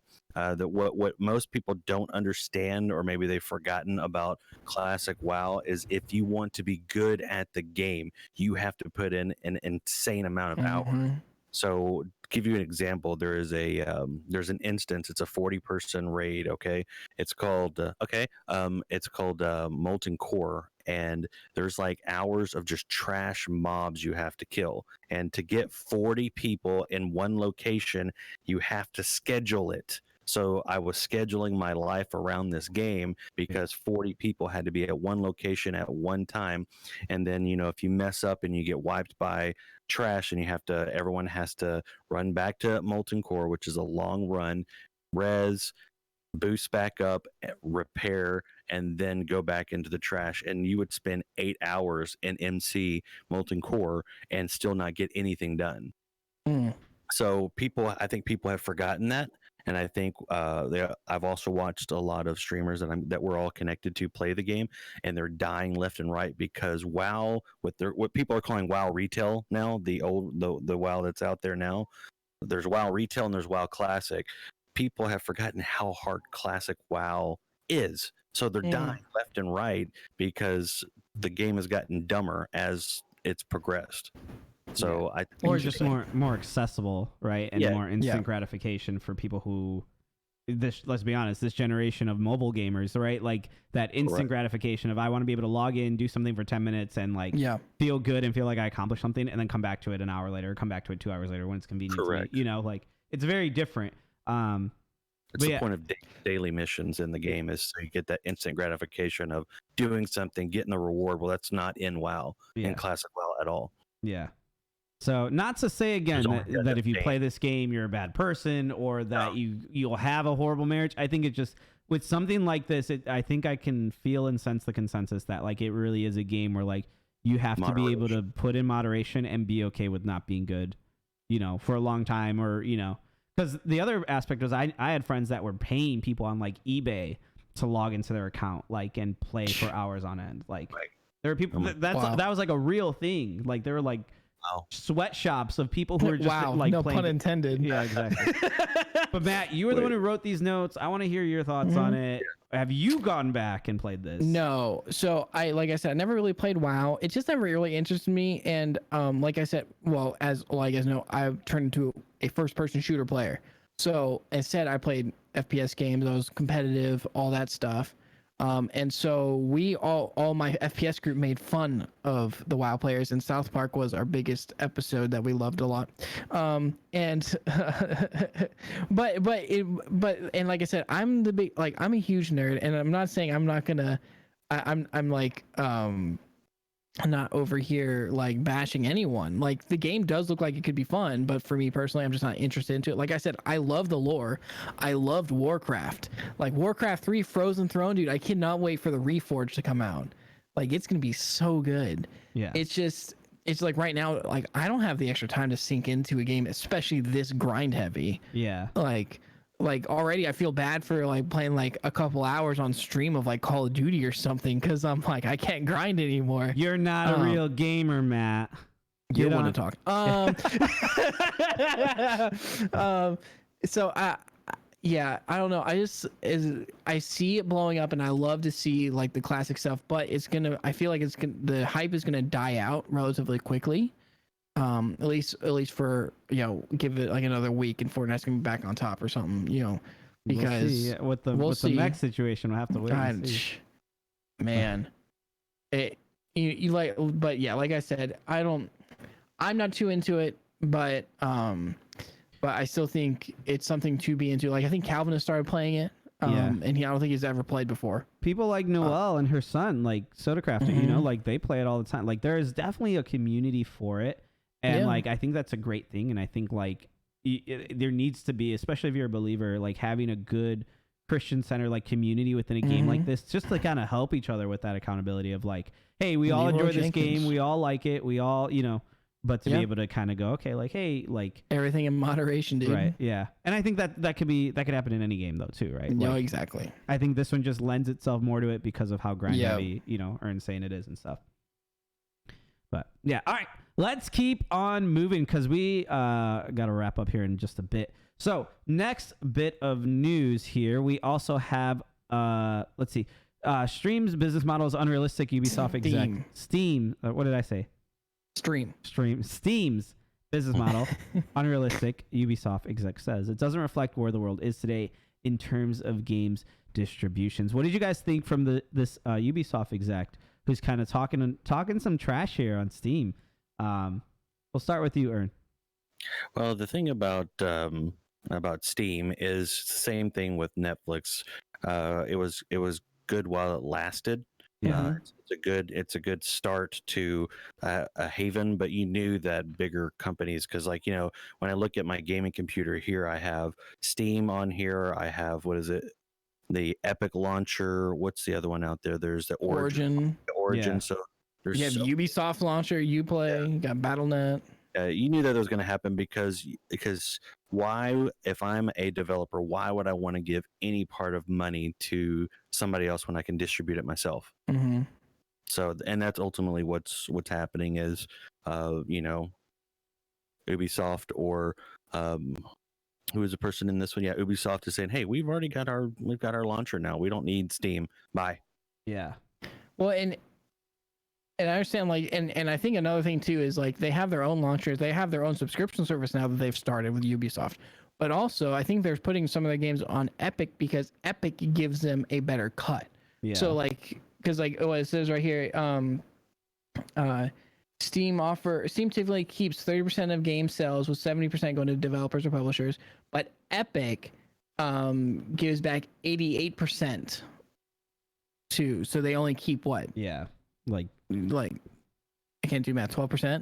Yeah. Like thanks, buddy. I didn't graduate high school, so it's okay. Try to help you. But thanks. But I'm saying is like even with that, Epic is already taking that competition. And I know everyone, we've talked about this before. Everyone's like, well, there's so many launchers, all this stuff, but competition breeds excellent, or breeds better stuff anyway. Steam, Yeah. like I was playing Realm Royale last night, and it's off of Steam, and I'm trying to use Steam's client to add friends, and it's the worst thing ever to add a friend and invite someone to a game through Steam. It's so stupid. Yeah. And I was like, it's a one-click thing through Epic. It's so easy, so seamless through these other launchers. Like Steam is the old dog here. Yeah. And it's almost time to put it out of its misery. Yeah, I think they've just gotten used to being on top. Like who's gonna rival us? And just like Twitch. Wait, Whoa, did I just say that on Twitch stream? I went the Netflix route. I didn't attack Twitch. No way. I still love Twitch. It's okay. I love you. all right. Anyway, let's move on then to our second to last segment here on ranking it. We are talking because FireResistant is here. Matt has decided that we are going to talk Funkos. Why? Because of me? I don't know. Because you have an addiction. Yeah. Intervention. Yeah. I'm just kidding. You're not, man. You're not. Yeah. I just need to buy 2 more today. That's it. I'm going to Think Geek right now. They have a buy 2 get 1 free sale. Oh my gosh, dude. So the main article is I want to ask you, because collecting things everyone collects something. Yeah. Right. Well, at least that's how I always see it. Like I was telling earlier, I collect Disney pins. I haven't bought one in years, but I had a very bad addiction. I would find I remember one time I went to a Disney park at 3:00 in the morning, waited in line for 4 hours to buy a limited edition Disney pin for their 60th anniversary. Wow. Like, yeah. But I bought 2 pins. I sold one for $80. I made like $70 off the profit. So that was You're worth that guy. Totally. You're not just the collector. You're the take advantage of the community. I kept one for myself. In the Funko community, we call those flippers, and we don't want. Yeah. Well, that's why they only allowed 2 people. They only allowed 2 pins per person because they knew that was happening. But okay, but back to this D23 again. D23 news, big shock. But they're some new Funko Pops and they're fig pins, I guess they're called. I don't know. I've been seeing Funkos all around lately, and I'm like I'm so tempted to start getting into it, but I'm gonna go broke. But they added, of course, some Disney style pins. Like there's the Ursula or the metallic Ursula, which The Little Mermaid is one of my favorite Disney movies, actually. Yeah. They have the Mandalorian, and of course the Dapper Dans from Disneyland and Disney World. Yeah. Like, oof, I just want those because of the Dapper freaking Dans. But my question is, like, well, actually, how many Funkos do you have, Ern? I don't remember. All right, I'm gonna hold up my finger, and that's gonna represent 100. So you stop me when I'm close. Stop. No, I'm just kidding. I think I can log into my Pop Price Guide account and give you the exact number. Oh. But so it's I know we joke around and say that it's an addiction, but I only collect I collected Game of Thrones whenever I was watching a show with the intent of selling them after the show ended, because I figured the show was going to end on a high note. Yeah. Rip. Let me give you an example. Rickroll. My entire collection, based off the Pop Price Guide, while the show was on TV, was worth about $5,300, right? So now that the show ended horribly, my collection is now worth about $4,000. You owe some people money. No, I don't know anybody money. I mean, I'm still like I think I'm at about 123 pops is where I'm at. Mm. It's not that bad. I have purchased some to for flipping purposes because I am in the community, so I do know when some pops will be worth some money. And that's why, like, I don't know if you. I think I sent you the picture. Like, I have one of the from Jim of The Office. Yeah. Mm-hmm. I got two very rare gems, and one of these days I'm going to sell those. I'm just saying. When it goes off Netflix. There you go. Wait a minute, maybe I need to sell it right now before it goes. Yeah, that's what I'm saying. I wonder, there within every community, there's like obviously the collectors, there's those who flip, and then I wonder if there's like there has to be the like smaller group of like who flip the flippers, you know, like who have them, and it's like, hey, someone who's gonna want to flip this will pay right now $80, and with taking a bet that this will one day be worth like $100 or $200, you know. Right. The thing about it, and I was talking to Ollie, and I will apologize to both of you and Ollie for having a conversation with him at SquadCon, because now ever since he's, I've seen his stream background, bro. Yeah, just like piles and piles. I was hanging out with him yesterday in his mixer since I was at the office, and I said, bro, I was like, stop and repent right now. That's how you explain it. So I have 171 Funko Pops. That's my number. Okay. And but yeah, my if I would have sold when I wanted to, my number was vastly smaller. What I've done is I've noticed that I did have a somewhat addiction, because us being in the nerd community, it's easy to see something and be like, dude, I want to collect that. And then like when you buy one thing and then you realize it's part of a set, you're like, oh, I gotta have the entire, exactly. I gotta have the entire set. Give it to me. And then and then once I saw what Funko was doing to their fan base, I stopped buying Funko Pops basically altogether until The Office came out. Yeah, I think I only have like 3, maybe 4, and they were like exclusive Destiny ones that came out with the launch of like certain expansions and stuff. And that's literally it. Yeah, the Office ones are pretty good, but more than likely what will end up happening is they'll treat the Office fans the same way that they treat everyone else, and then I'll end up selling that collection off to someone else as well. Yeah, What ends up. Sorry, go ahead. Go ahead. I was going to say what ends up happening is when, like, on your screen right now, you see Hot Topic, you see Funko, there's Box Lunch. What they do is they spread out all of these Funko Pops between all of these stores, and they release them all on the same day. Yeah. So it forces the people that love the product to have to go to a secondhand market, which means you're paying more than $10 for these items. So I don't like that tactic at all. Yeah. I think what got me to stop, or at least like really keep pursuing it, is after Endgame not having, because they had the golden 20-year Marvel anniversary or whatever. Yeah. There's no Fat Thor. That's the only Funko. That was the next. I wanted a gold Fat Thor. They're not going to release a Fat Thor. I want them to. They're not going to. And not just release a Fat Thor. I want a golden. I want a shiny. You want a I shiny? want a shiny. Fat They're Thor. not going to release a Fat Thor because then the SJWs would rip them apart. Would rip them apart for that. Why? Huh? Why? Because you're fat shaming. You're making Well, fun of they wouldn't label him Fat Thor. They'd just be like, cool guy Thor. He's just the Big Lebowski Thor, dude. Fortnite Thor. They'd have to Fortnite name him Thor. Fat Thor. There's no other way around it. What about thick with 3 C's? Yeah. Thick Thor, dude. Thick Thor. There you go. Dude, come on. I'd be a great marketing genius, okay? Yeah, exactly. Thick Thor would be a Exactly. chase. Would be a chase sticker one. Yes. But yeah, I guess the overall thing with Funko is they're being smart with their product. They're licensing things out left and right. I walked into a Think Geek and saw that they had like Castaway. They had a whole bunch of Tom Hanks movie Funko out there, and I'm not gonna lie, it's when I saw those, I wanted them, but then I thought like, well, what am I gonna do with? Yeah. That's ultimately what it boils down to is like, what are you gonna do with them? Yeah. This is true. Your whatever you're looking at is on screen right now. I know. I was trying to Okay, get so my I just notes back up. There we I go. just want to make sure. I was closing out some other stuff, and then I was like, oh. And then Right. I saw us. Look at him looking tweeted at from Twitter on the show. Houston. I was like, oh, hey. Imagine if he like switched over and he's got like all these mixer channels up. It's like, Yeah. whoa, the truth is out. The truth is out. The truth is out there. You I can did look just at make my account. yesterday. I'm only following. I'm not even following Preacher yet. I'm literally just following you 2 or 3. I think I'm following you, Following Truth, us. and How Calvinist. dare you? I didn't even know you have one.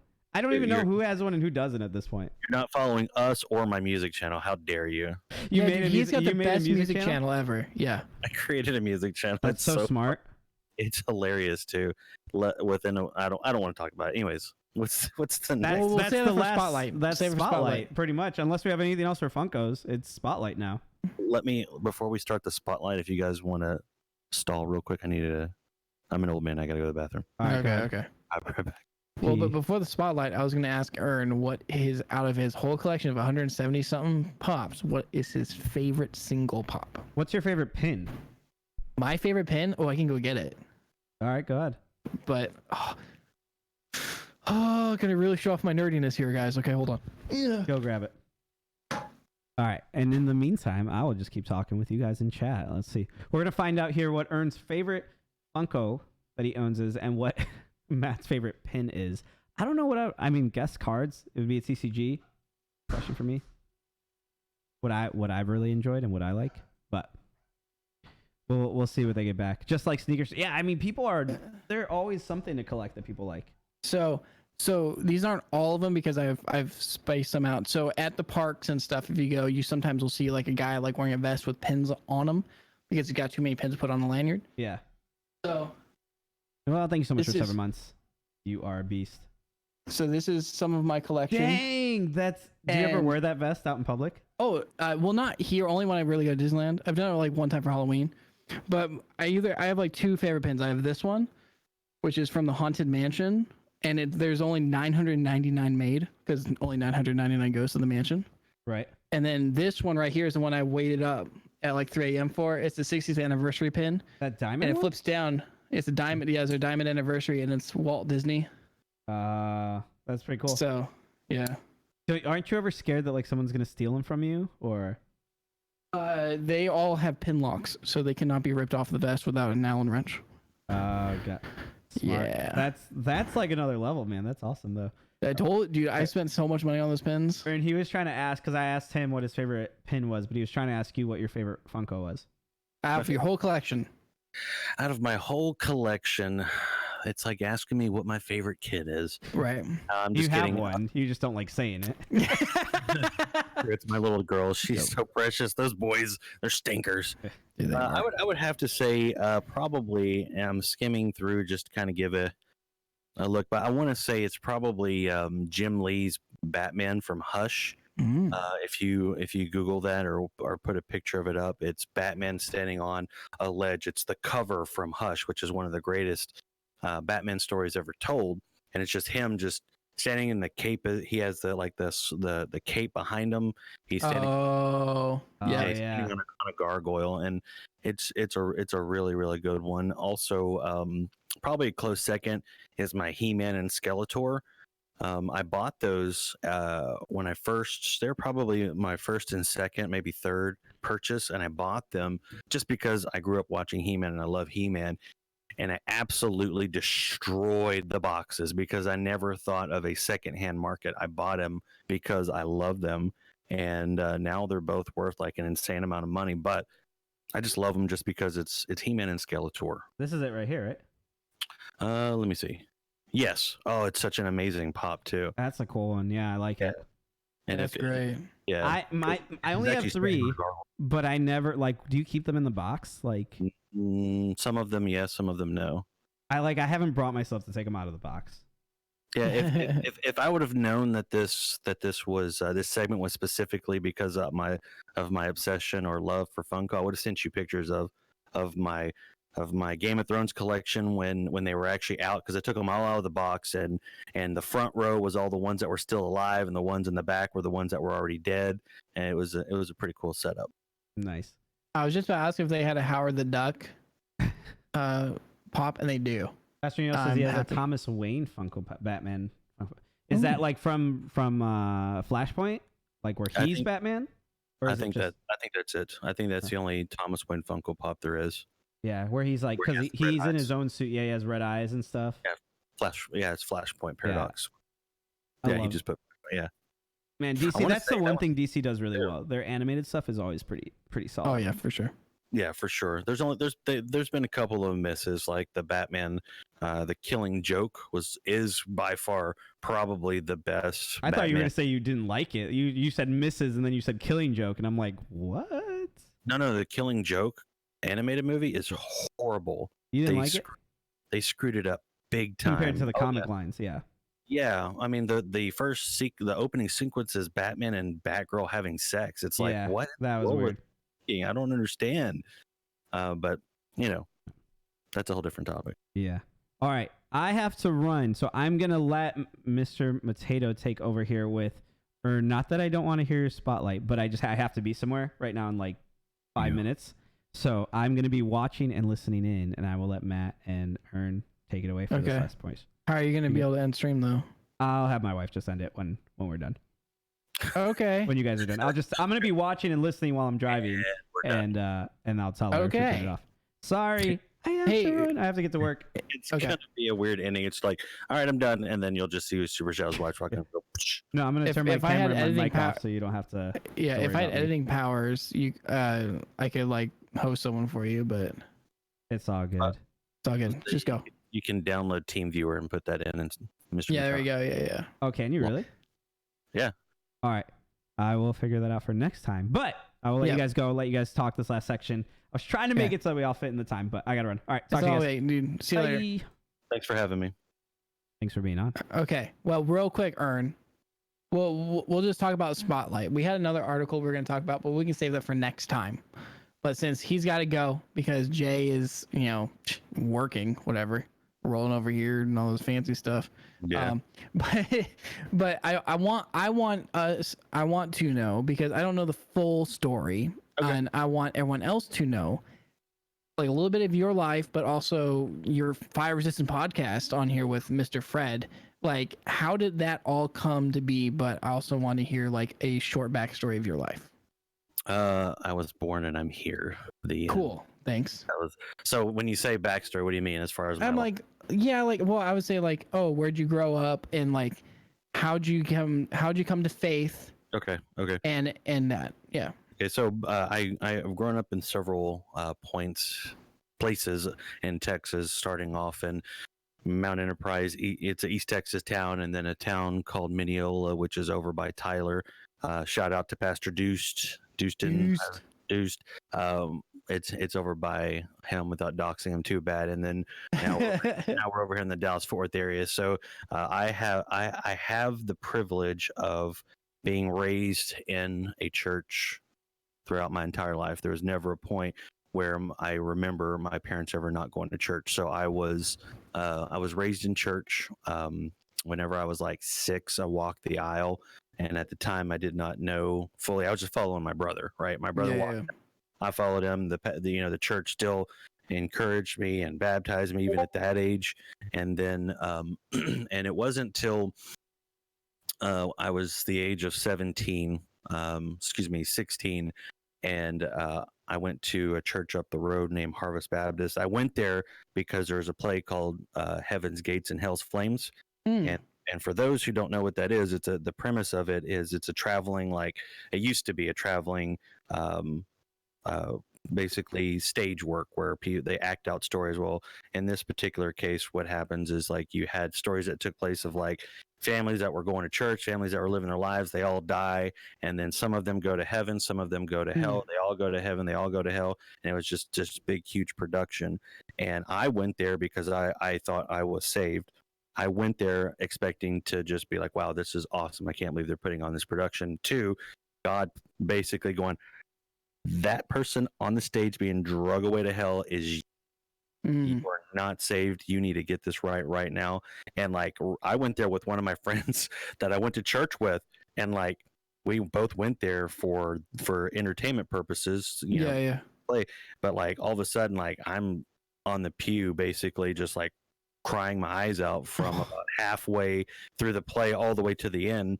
And like I couldn't, like I knew it right then and there. I was 100% saved because like I was, in the church world we call it playing church, and that's what I was doing. I was playing church because I really didn't have a full understanding of who Jesus was, what he did on the cross, and the bridging of that gap for the sacrifice that he made. And it was there on that day that I truly got saved, and I went to church. Like literally, just to kind of give you an example, the church that put on the play is like right here, and the church I grew up in was like right here. They were almost across the street from each other.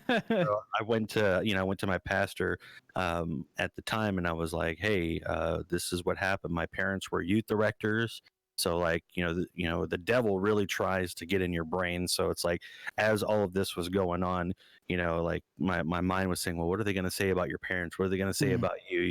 You were going to church this whole entire time, and of course." When you do this mental battle, because the devil is trying to stop you from making that choice, that transition through the conviction of the Holy Spirit, all this was going on. So when I talked to my pastor, of course, my pastor was like, "Yes," and, he baptized me, and I've been in the church ever since. There was a point where I kind of went into robot mode. You can call her my high school sweetheart, but there was a girl that I dated that I put a ring on her finger to get, we were engaged. And once I put that ring on the finger, I was like, oh, well, we're going to get married. So why can't I just have fun right before we get married, So we started having premarital sex, and she got pregnant out of it. And so there was a point where I was trying to keep all that together. She's definitely not saved. She wasn't really part of the church. And so I spent about 7 years of my life just kind of, I guess not 7, more like 4, about 4 years of my life just kind of just gaining weight and partying and whatever, all the stuff in between and before God sent my wife to me and straightened me out. Because when I met her, she was when my son was born, 6 months into his life, I got a phone call from his biological mom saying, hey, I'm being kicked out of my house. Come get our son, and he's yours. So from like 6 months on, I was super single dad. So I put him in a daycare, and that's where I met his mom, or excuse me, my wife, and she was his daycare teacher. So whenever I saw her and I wanted to date her, I was like, if I'm going to get a woman like that, I have to clean up my life, and that's what I did. Wow, that's crazy. Yeah. So 15 years later, fast forward 15 years later, 2 more kids, lots of happiness. But that's my life from that perspective. But as far as the Fire Resistant podcast, I guess before I move on to that, did you have any No, I love hearing it because I've heard bits and pieces By hearing more of it kind of being put together it's an amazing story to hear, and so I love listening. But I'm curious on FireResistant and how you met Fred, because Fred isn't a gamer.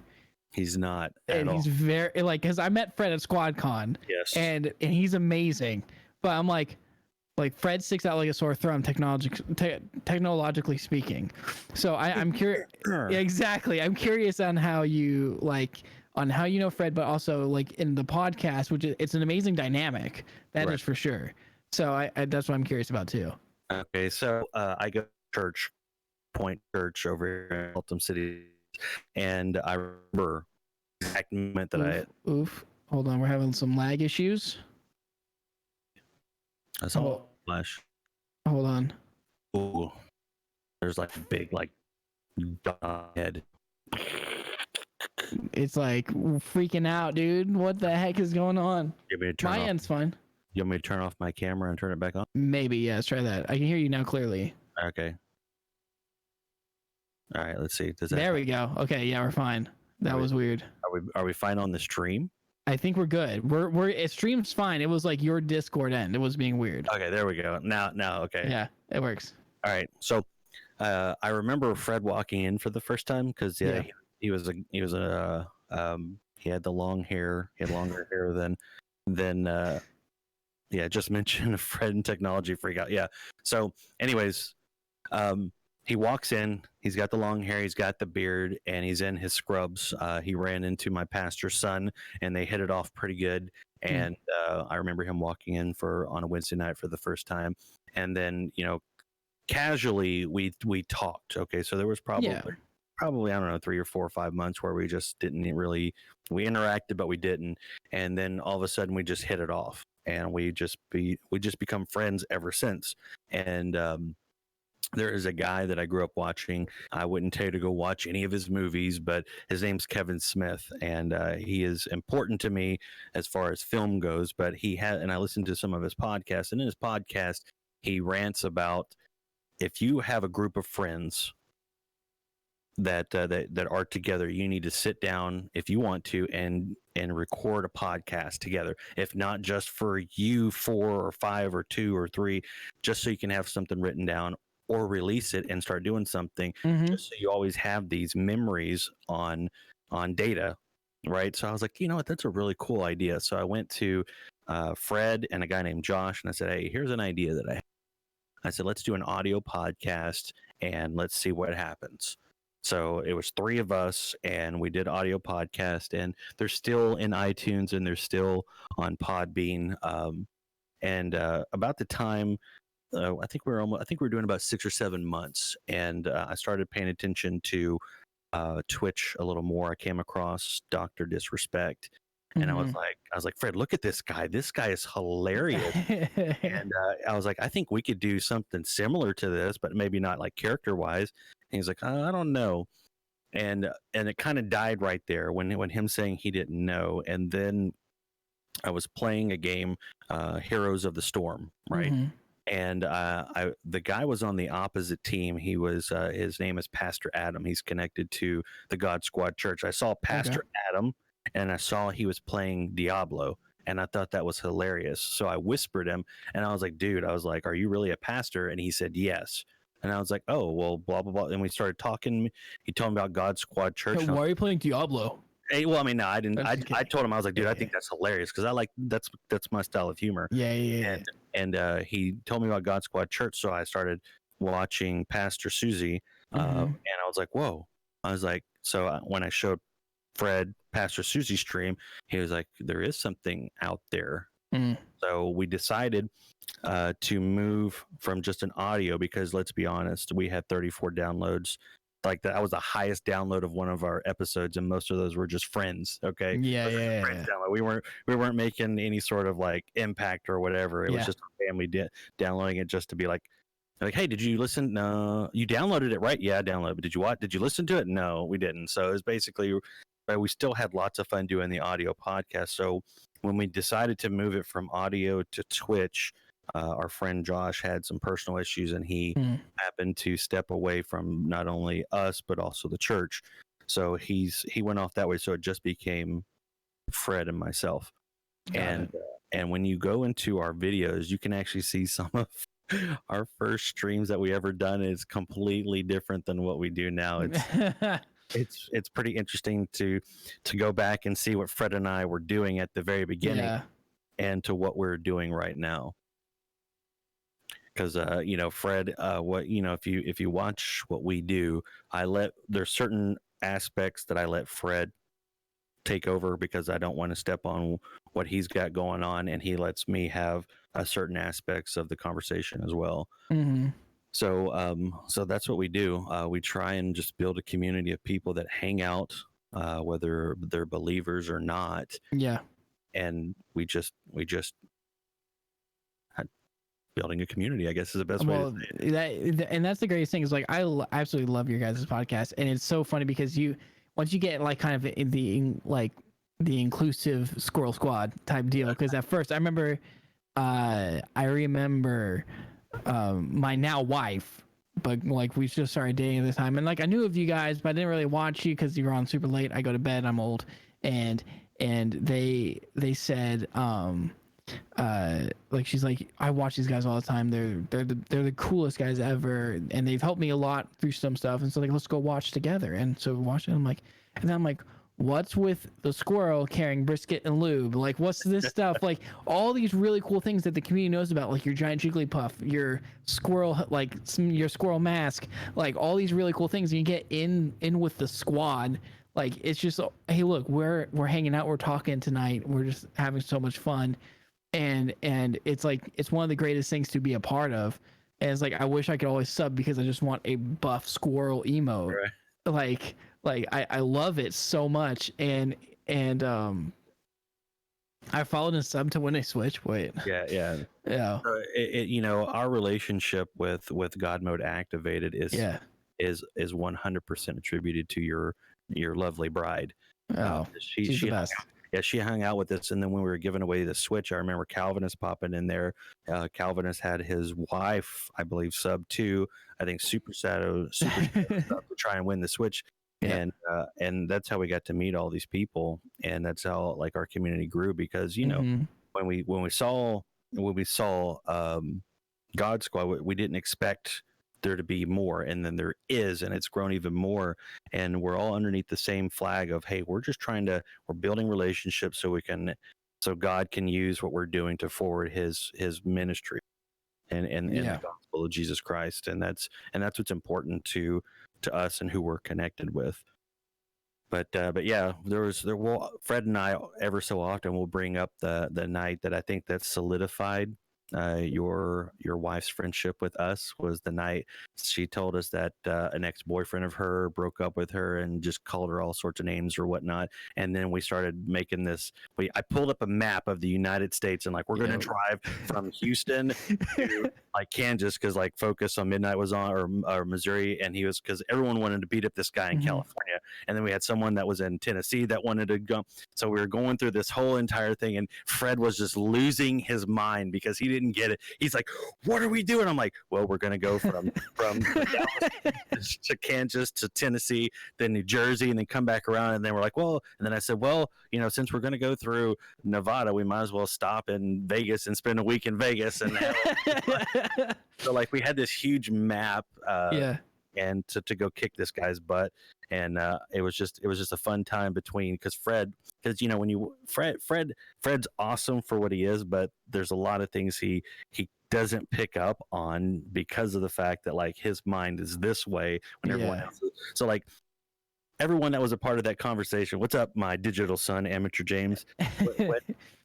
What he doesn't pick up on, that is the sarcasm, the joking of the matter. Let the joke play out, okay? It's not serious. No one's taking it serious. No one thinks we're going to get a bus and go kick somebody's butt. I mean, we still can. We still can. Because the threat still is toward you. We will get a bus and we'll come there and kick some Mattato butt if we need to.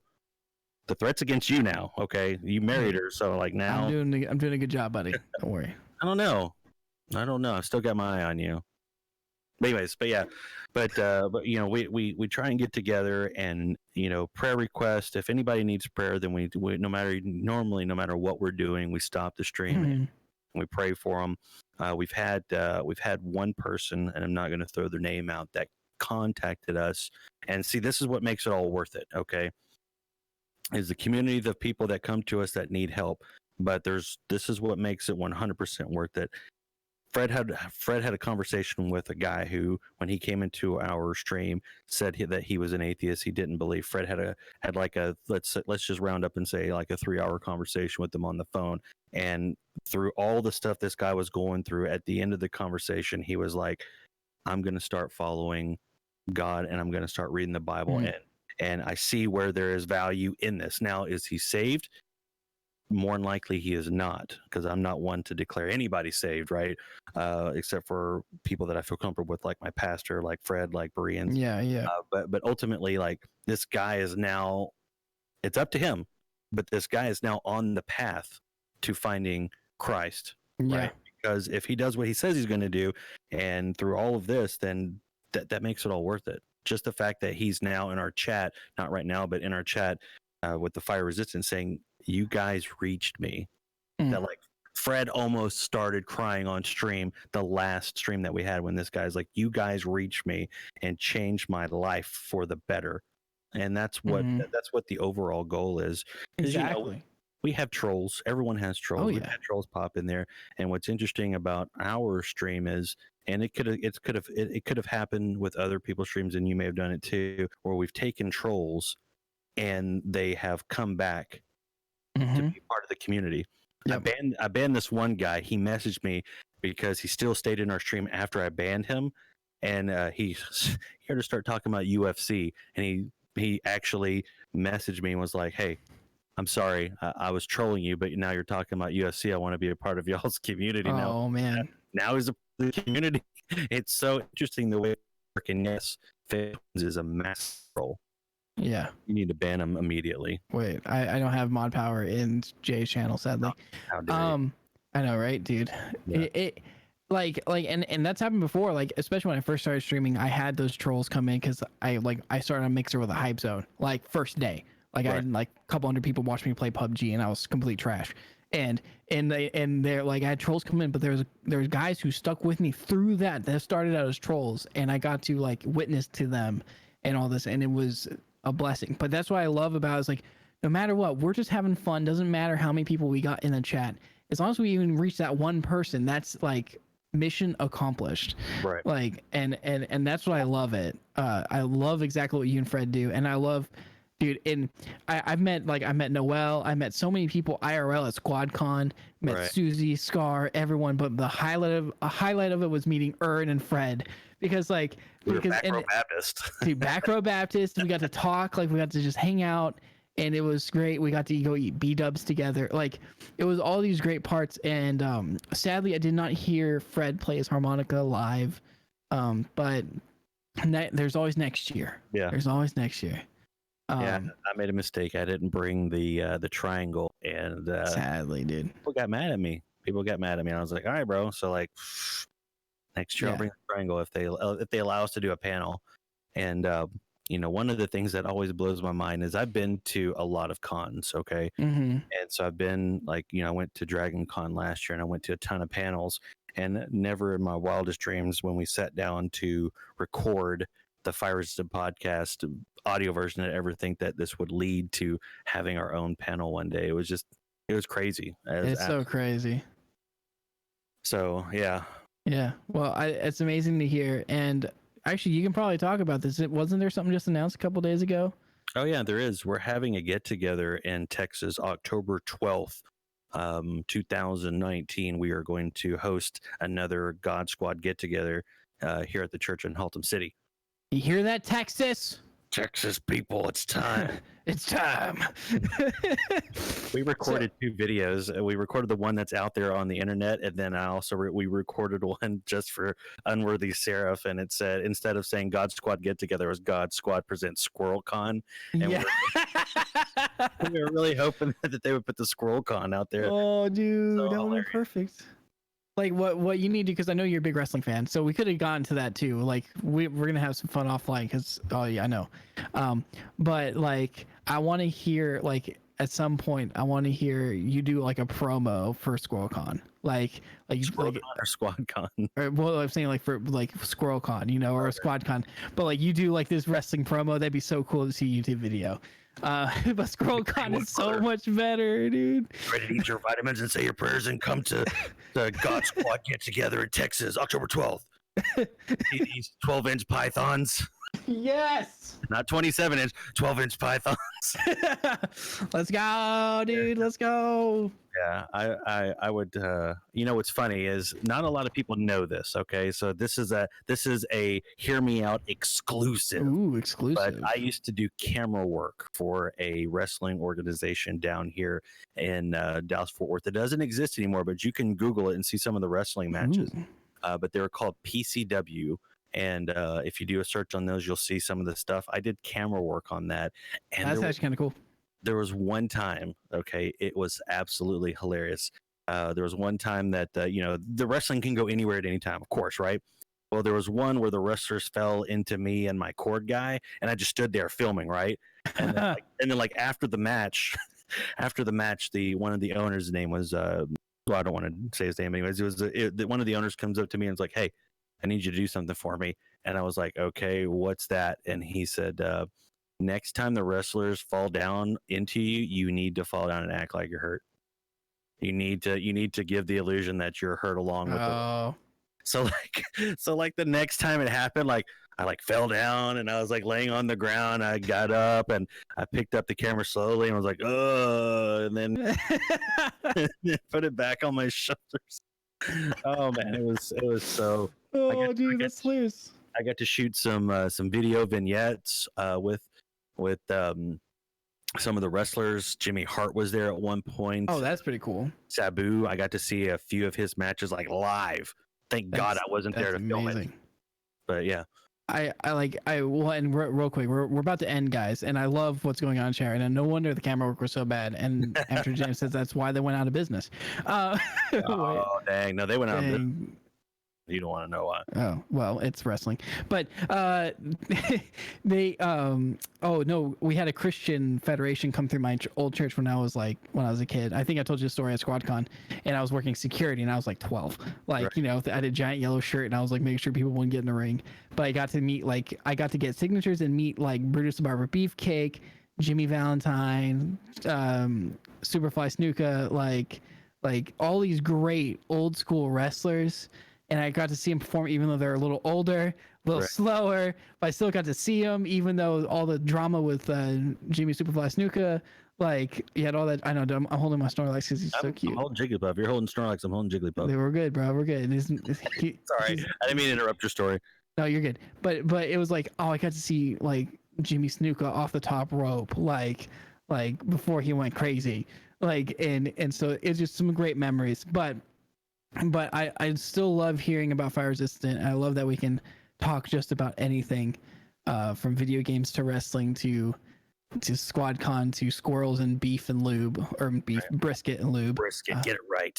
It's beef brisket. It's the same thing. Yeah, well, I know, but yeah, it's good. God has been very good to the podcast as far as the community, and Fred and I have talked about it several times. People have asked us several times, how big do you want the podcast? And we're kind of because we got rated about 3 months ago now by a guy that rated us with 1,700 people. Wow.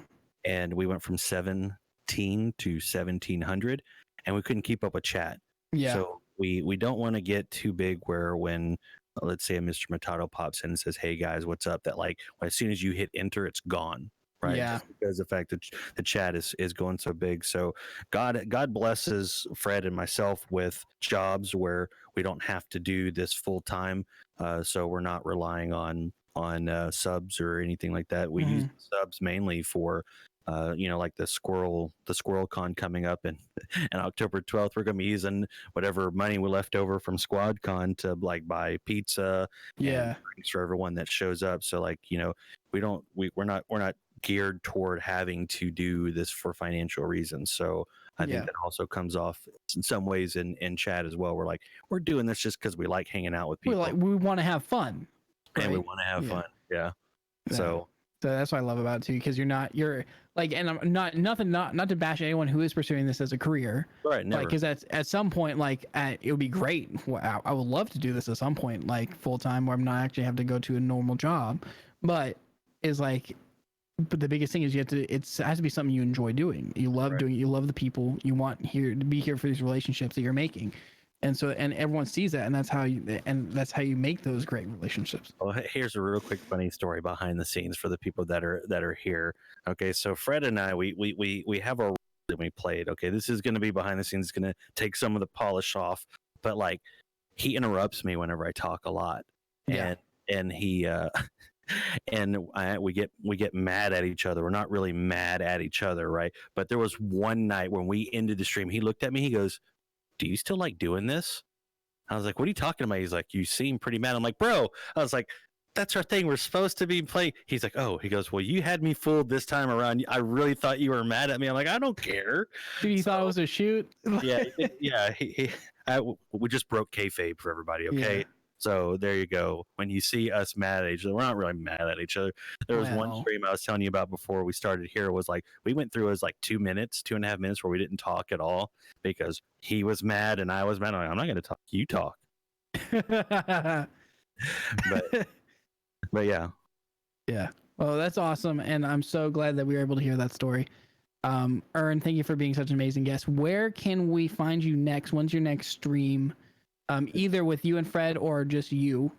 Okay, so the me and Fred is normally, we're trying to normalize it because he switched jobs, but we do Monday, Tuesday, Wednesday. So Monday, Tuesday, Wednesday at FireResistant podcast. We're trying to drop the podcast. We're trying to figure out another way to streamline because we don't have podcasts in our name on Mixer. But yeah, FireResistant podcast on Twitch, and if anyone that's in chat that's never heard of us, if you need prayer or anything, contact us. We love to pray. We love to hang out and talk to people and try and if you're struggling with your faith, or if you need something as far as where to start with the Bible, Fred always says start with John, because it starts off in the beginning was the word. Go to Jude, and the last word in Jude is amen. So there's a great start to reading the Bible. I mean, there's an array of things that we're here to try and help out this community overall with. So you can check out my music channel. Yes. on Mixer. Yes. Which is the funniest thing ever, because I checked it right before we streamed, and it's now it's over 2,000 views. So great. It's like almost 2,100 views in a week. But it's if you go to the music channel in Mixer, it's the Lord of the Rings music. And last night we got up to like 28 viewers. It's so great, dude. There's 28 people. There's 6 in there now, but like, I can't believe in the week's time it's up to 389 views. It's Lord of the Rings music, and yeah, almost 2,100 views. Wait. So you had 389 followers. Yes. So you almost caught up to me within a week of. I'm like just 100 followers more than you. What the heck? I need to get on it, dude. Where's my music channel? The thing is like it's being run from a computer that's in the corner of my house.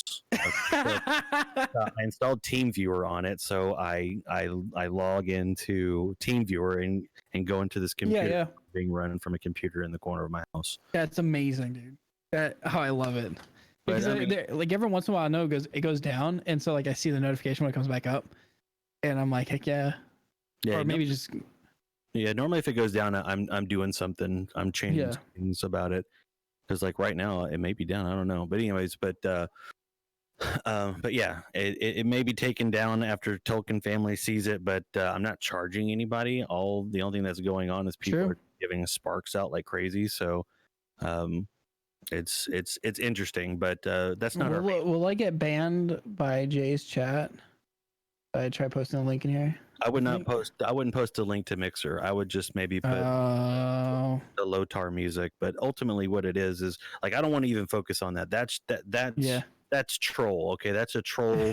That's troll thing. Now it's blowing up, but you can't really call it a troll thing. Troll thing. And one of these days, we're gonna have like 200 people in there, and I'm gonna host you. I'm gonna take all 200 people and just put them in your chat, or Calvinist chat, or Ollie Poppin's chat. Soda Crafter told me to change the name if it gets partnered, to change the name to FireResistant and start as FireResistant. I was like, you know what, that's a pretty good idea. There you go.